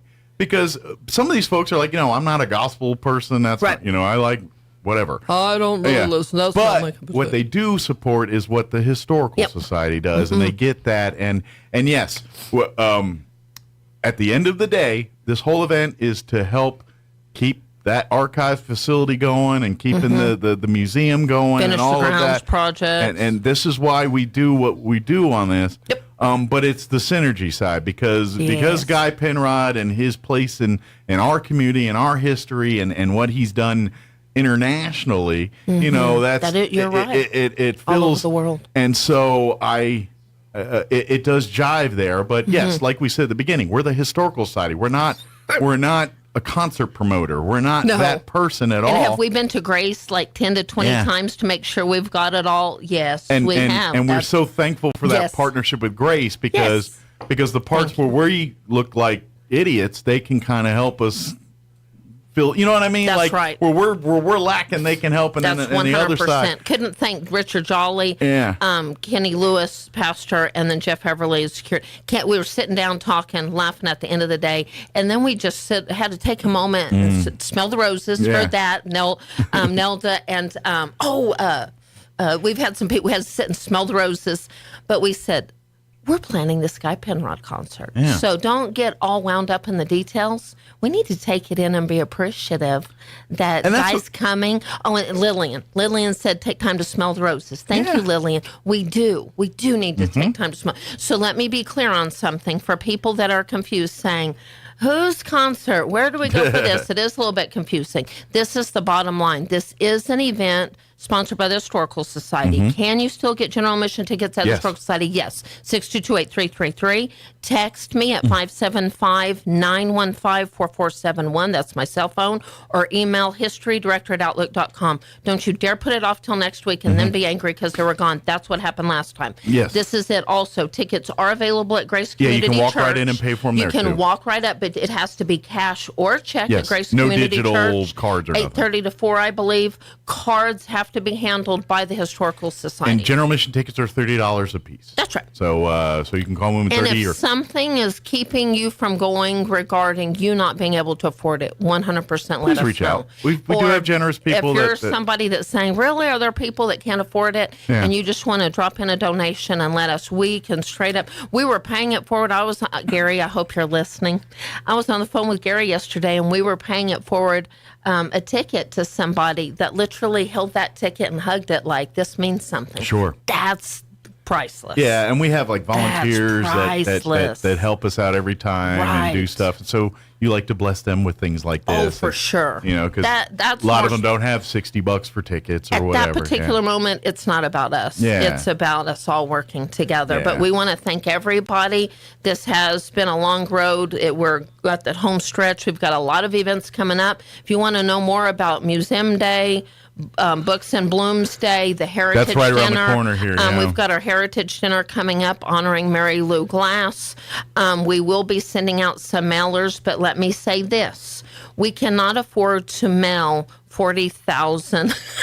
And I really think It is Mary Lou expensive. Glass probably invested in 40,000 people, meaning she's helped you, she's touched your life. I would say so at least. do not sit back and expect a mailer from everybody because we can't possibly cover everybody Mary Lou Glass has impacted. So go to our website at roswellmhistory.org to know more about the Heritage Dinner. And we'll be sharing- It's not an event invite only, but those are going out. Sure. Everything's And we're going to keep go out. getting the word out about it here on the radio, online, everywhere else. Yes. So even if you don't get the formal invite in Right. the mail, there are Right. many different ways you can access the for sure. information and get your tickets And and, there's, everything I else. know, huge shout out to all of our museums that are going to be part of Museum Day. Yay! It's coming up. That information will come out. And follow us on Facebook and Instagram and everybody. Yeah. Food Roswell. This is something that should have been done a long time ago. I to think be quite so. frankly. and I sometimes get boggled down by why we didn't do it. Yeah. But it is a no-brainer. We love each other and have great admiration for each other.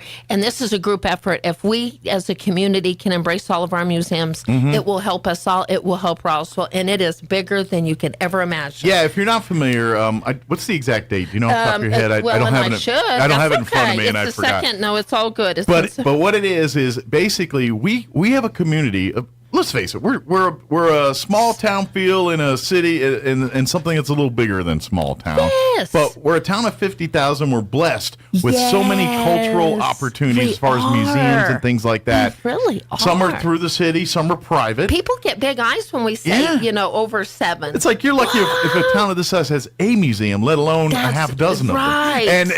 And it is Saturday, September 16th. Good deal. From 10 to 5. So this event is to really spotlight all of our museums and things, including the Historical Society, of course, the Anderson and the Roswell Museum of Art, Walker Aviation Museum, the McBride Museum at the NIMI campus. Yes.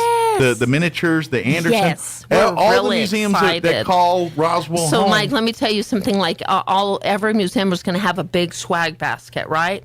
And then we showed up for the UFO museum. Let me tell you, that box of swag was so big. Like I was like, ooh, we have got great door prizes. Good. So you really need to mark the calendar when I say you, everybody listening, that is a no-brainer. You have to show up for this event to support all of our museums. There will be a huge door prize, so if you go to all of them, but even if you have time to cover a couple, and you haven't been to a couple, if you've been to ours, but you haven't gone to some others, we really, really, really want our community to show up. And don't you dare say you're too busy all day. It's 10 to 5, and we did that on purpose. If you have something in the morning, come in the afternoon. You can carve out some time in your day to go check it out. And there's incentives and fun things at every different location. Activities, fun things. We'll have door prizes. It's a chance for locals to learn about what's right here in your own backyard. For sure. And as a person who's lived there, who has out of town friends and family, so I know what's going on. You have your friends and family come in, and sure, we all love to take them to the UFO museum at some point because that's internationally known, and love that. Keep doing that. Yes. But when you're tired of taking your relatives to the same museum every time they come to town, learn about the other ones that are in town. Right, hey, go check out the Historical Society. Go check out the Anderson Museum. Hey, go check out the Walker Aviation Museum. Or if you went to the Historical Society a couple of years ago, things have changed. Go back there. And while I am thinking about it, tourism, we have a tourism council meeting today. The Historical Society has hosted those meetings well beyond. I was around the Historical Society for years. If you want to get more involved about everything that's going on in our community, whether you're a business or just want to support all activities, not just what we're talking about, come to the archive facility today at 11. Show up at 10:30 and learn about tour. Together we're better. We've got motels, hotels, businesses, nonprofits. We all show up just networking. The city's so supportive. Just networking on tourism, how we can be better, learn more. Well, it's all interconnected. It's all connected. And if you say you're not in the tourism business, you are because you live here and you need to represent Roswell. Absolutely.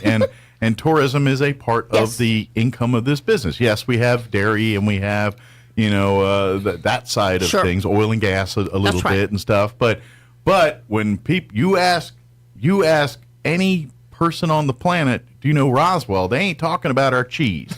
They ain't talking about You know what I mean? They're talking about the aliens. So that's right. If that's what it takes to get the foot in the door, great. That's right. But guess what? Once they're in the door, then we're like, yeah, Roswell's way more than little gray men. And I appreciate you mentioning something, Mike, because we could talk all day, and I know it's almost time for us to move on. But oil and gas, the Historical Society is honored to be partnering with Eric Naria and many different individuals to be a collective entity celebrating our legacy of oil and gas, and the blessings that overfloweth from that whole entity, if you will, in itself. On behalf of the Historical Society, we just want to say thank you. And by the way, we say thank you, and this is a rich legacy that we may not have all the legacy on documentation. So these legacies need to continue, and we want to be a collective entity for all this information. Eric Naria, our archive committee, and the Historical Society just wants to obtain photos, images, stories in the beginning, if you will. So if you represent that whole industry, call the society at 622-8333 and let's have an open conversation about what that means, what we would like, what we would love to see. We would love to have an exhibit in the future, just celebrating this legacy. This is one of many legacies, but we really want to give a shout out to Eric. He became a member of the Historical Society, started digging and saying, why don't we have more? Why don't we have that? And he realized something. We're at the mercy of our community. And just because you have that plethora of documentation at home or in your office doesn't mean it's in the archive facility. Those are volunteers, and we rely on people bringing that in. And kind of a comparison. About a half dozen years or so ago, we did. Our heritage honorary was Excel Energy. PMS, is that what it was before Excel? What was it? SPS. SPS. I'm sorry. SPS. I'm sorry. Yeah, it was Excel when I moved here, so I don't.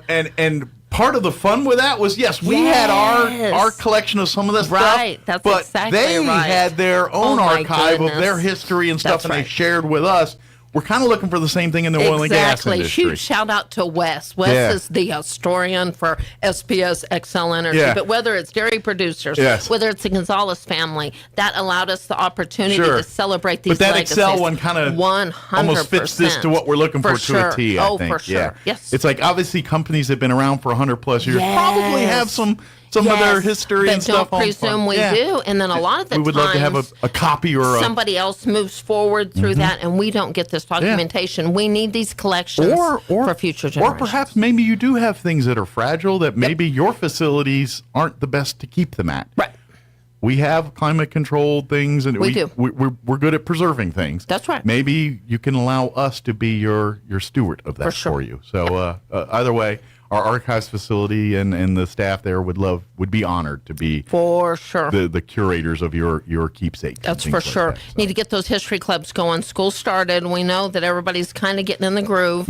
So we need more Valley Views, just like Valley Views got their little history clubs. Want to get history clubs started. Schools in. We really do the fourth grade school tours again, but we can expand. We are open to celebrating history through our schools, through your organizations, in any way possible. Just celebrating history, whatever that looks like to you, or if you're sitting back wondering why in the world the society's not doing something, please call us, and together we'll be better and improve and do things that we hadn't thought about, or whatever. You know, we're open. We're open to our supporters and listeners, and any way to celebrate history. And I always, before we let Amy go, want to remind folks that we have a lot of other services through the Historical Society that could help you that you may not necessarily think of us for. And first off is the archives facility is a rental space that can hold about 75 people. So if you got a small party or if you have a business meeting or something like it has a full kitchen.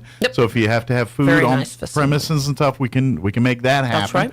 We're not the best cooks, but if you got people that can cook. We have great friends that are, though. We've got a board member. We got friends that can cook. We do. We've got a board member that if you needed some catering, she might even partner with you. I'm just saying. True. We have, but I don't want to volunteer that person's services. No, hey, anything's possible. No, I'm just kidding. But that is available. So if you've got maybe even a quinceañera or a birthday party or a wedding reception that's not 1,000 people, but for sure. And don't forget, for weddings and stuff, especially when now that we're approaching fall here or in the spring. Beautiful. Great photo opportunities I know for Stephanie and Danielle and all of our amazing photographers. They love our facility. The property's great for that. Take some pictures. To the garden Mike, we've even got some grapevines growing on our property. Nice. They're beautiful. Ooh, can we get in the wine business now? We have beautiful photos. We're open by appointment. Don't miss the opportunity to get a private tour any way possible on that. We're still collecting loose change. Give us a call. We'll pick it up. Just, again, anything possible. And on a final note, I'm a huge sports advocate. So God bless. We support Roswell Independent School District and all of our amazing teams. This is Ralph and I's favorite time of the year to get out and show up, start supporting our teams. Well, it was a good week last week. Teams. 2 wins last week. Let's see if we can do 2 more this weekend. So. There you go. Goddard will be at the Wool Bowl tomorrow night.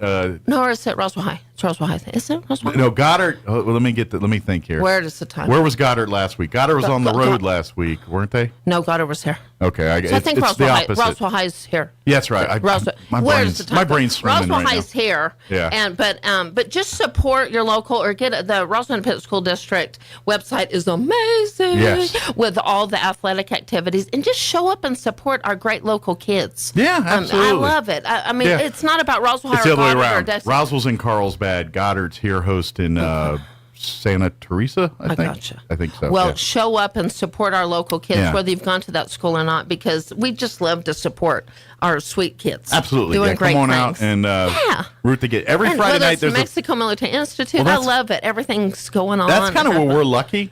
Like, because we're a two-school town. Exactly. You're guaranteed every Friday night there's going to be a game at the Wool Don't you dare Bowl. say there's nothing going on, because guaranteed whether it's Roswell High or Goddard or New Mexico There's only going to be Military Institute. one week that it's quiet. Right, Because they it's both have usually their one. bye week at the same Yes. time. So that we even love to go to just support our local kids. We're blessed, Absolutely. and thank you guys for covering everything. And don't forget to get with the schools and stuff, because the way you buy tickets and all that is now digital and That's all right. that. So I know that can get a little confusing. My husband and I called the school district. Yeah, call them and they'll be happy to Antoinette walk and you them through if you have issues and all Coach that. Cooper and everything. Those And I separate think they prayers. usually have people at the games helping. That's right. If you walk or up just and be a do good stuff. supporter of Roswell Independent School District and get that athletic ticket. I Yeah. have mine. Get the pass Yes, and you you're get good to your go. Pass, then you're covered. That's Then right. you go in and you support the kids and the That's for schools sure. and the program. It's all about our amazing community. I love Roswell. We love Roswell. It's a great Absolutely. community. And then don't forget, 1 week from today, Guy Penrod at Grace Community Church. Doors open at 6. Concert will get underway at 7 p.m. Get your tickets right now through the Historical Society or swing by Grace Community Church. If you do go to Grace, you're going to have to pay cash or check. If you call Amy or get in touch with her through the Historical Society, she can do it however works for you. 100% we'll even deliver them or whatever we need to do. Be happy to do that. But get your tickets $30 per ticket right now. General admission. Golden Circles are gone. But I'm going to give away sometime Ooh, next baby. week. So if you didn't get one, be This listening is for your the chance. hot item. You're Yeah. not going to see this anywhere else available. You know. This is gold, no pun intended. These are golden. The other day, Sean and I tried some ice cream that he procured. Uh-huh. Hidden Valley Ranch flavored ice cream. Ay, ay. We each had a bite. Of course you did. I'm so glad I wasn't there. I still got some left. Anybody want to try it? I'll give you some tickets to Guy Penrod, maybe.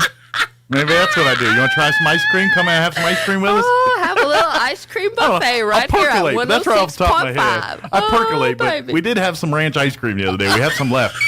Weirdly enough, no one's diving in to eat that, but we'll see. So who knows? Classic. But thank you, Amy. We'll see.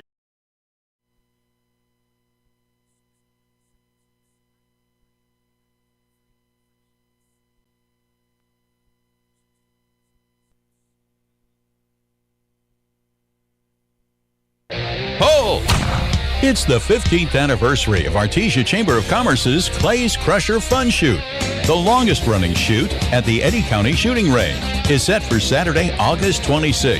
Here's a great opportunity to network, reduce stress, and have some fun along the way. All ages are welcome. There are 2 rotations, one at 9 a.m. and 1 p.m. $150 per shooter per rotation. Sponsorships are available. Registration fee includes Target, lunch sponsored this year by Snowwell Services, a shooter gift, and a chance to win great prizes. For information, call the Artesia Chamber at 575-746-2744. The Clay's Crusher Fun Shoot, Saturday, August 26th in Artesia, New Mexico. Ad paid for by Artesia and Eddy County Lodgers Tax. Sign up online at artesiachamber.com. Innovation, service, integrity, and knowledge. J.S. Ward & Son Insurance Agency. Auto and home, life and health, personal and commercial. Bonds too, since 1925. We have the coverage for you. Innovation, service, integrity, and knowledge. J.S. Ward & Son Insurance Agency. The Rehabilitation Center at Artesia General Hospital offers a variety of services led by experienced licensed therapists, including physical therapy, occupational therapy, and speech therapy. Their multidisciplinary team provides a complete evaluation with the full support of your primary care provider to develop a custom plan to support your personal goals and recovery needs. These treatment plans help manage symptoms, educate patients and their families, and ultimately get back to the activities that bring you joy. Learn more at artesiageneral.com/rehab. Martine's Capital Cafe in Roswell offers authentic and highly rated New Mexico food. Explore their amazing menu featuring huevos rancheros or asado with eggs or their green chili stew. And you can't forget their award-winning green chili cheeseburger, all made from scratch using their finest and freshest ingredients. Open for carryout with curbside delivery or limited dine-in. Just call ahead 624-2111. Martine's Capital Cafe, always pleasing the most refined palate. Open Monday through Saturday from 6 a.m. to 8:30 p.m. at 110 West 4th in Roswell. Rosa, have you decided where you're going to college yet? There's so many choices. I'm still not sure. Well, I've decided to attend the University of New Mexico. It's the only Research One university in the state. It's the flagship, and their academic programs are among the best in the nation. The University of New Mexico? Can I still apply? Of course. UNM is New Mexico's best university, and residents of New Mexico get preference in admission. Apply now, and we'll attend UNM together. The University of New Mexico, New Mexico's University of Opportunity. Apply today at unm.edu. Most of the problems that people have with plants comes down to basic farm management. That means knowing what to plant and when to plant it. Hi, this is Jim Gill from Roswell Seed Company. Planting at the wrong time usually leads to disappointment and heartache, sort of like your first love. But planting at the right moment puts Mother Nature on your side, and that makes growing things easier and a whole lot more fun. So before you plant anything, come to see us at Roswell Seed, or just give it a try and hope for the best. It gives me a chance to say, I told you so. Are you looking for a way to serve your community? Look no further than the New Mexico Army National Guard. Whether it's disaster relief or defending our freedoms, the New Mexico Army National Guard is always ready to serve. Gain valuable skills, receive world-class training, and be a part of a team that makes a difference. Step up and become the best version of yourself. To join the New Mexico Army National Guard, call us at 1-800-GO-GUARD. That's 1-800-GO-GUARD. Now your Pecos Valley News Update. I'm Jared Sorello. 3 arrests early Thursday in connection to the shooting death of a Roswell man in front of a residence Monday.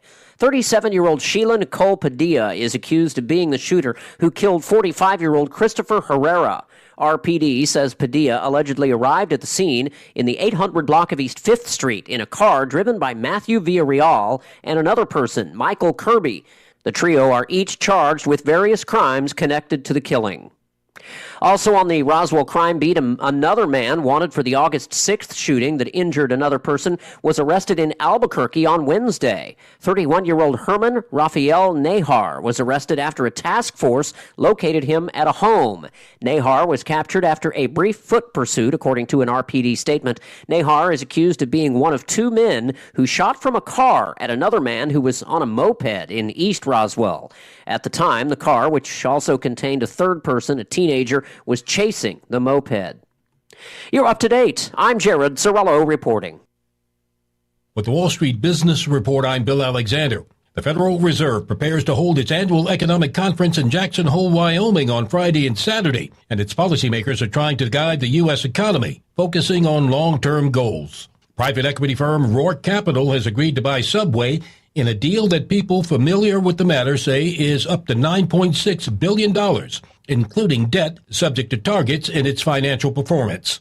T-Mobile is reducing its workforce by about 7% by cutting 5,000 jobs in the United States as the wireless carrier grapples with rising costs related to adding more subscribers in a competitive market. Spirit Airlines has agreed to pay up to $8.25 million to settle a class action lawsuit by passengers who said the low-cost carrier blindsided them with surprise carry-on bag fees on tickets that were bought through third-party travel services. For the Wall Street Business Report, I'm Bill Alexander in Washington. I'm meteorologist Steve Hamilton with your Pecos Valley weather. We have dry air in place for now, so we'll stay sunny today. Afternoon high in the mid-90s and a little bit breezy. Overnight, a few clouds and upper 60s, and then pretty hot on Saturday. Our afternoon highs in the upper 90s, and we get another sunny day.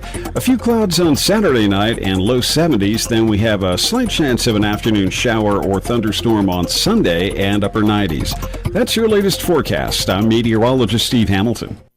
Mulan has the highest kill count of any Disney character. When asked for comment, Buzz Lightyear responded, "To infinity and beyond."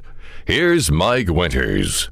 And good morning. It is 9:58, about to close out today's show. If you missed any part of the show, I invite you to check it out at your leisure. Just log on to ksvptv.com.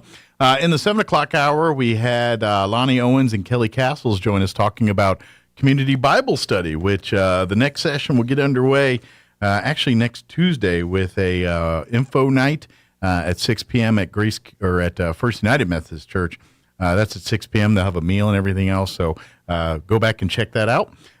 We had Sheriff Mike Harrington and Sergeant Jacob Sanchez with the Chaves County Sheriff's Office join us in the 8 o'clock hour, give us an update on things they got going on. Had a chance to talk a little bit more about life in law enforcement. And then we just replayed our interview with Amy McVeigh talking about the Guy Penrod concert next Thursday night out at Grace Community Church. You can go back and check that out too. KSVPTV.com. Click on the Mornings with Mike Winters channel, and you'll find all of our videos there. Don't forget football tonight. Coyotes, Rockets, and Bulldogs all in action. The Coyotes will be here at home tonight. You can catch that game right here on 106.5 Roswell's Talk FM. Pre-game will start around 6:40 with kickoff at 7 p.m. Also, watch the game live streaming video, ksvptv.com and the Roswell Coyotes channel. Got it, Rocket fans. You can catch the radio broadcast on our sister station, 106.1 FM Fierro. Pre-game will start again around 6:40 or so with kickoff at 7.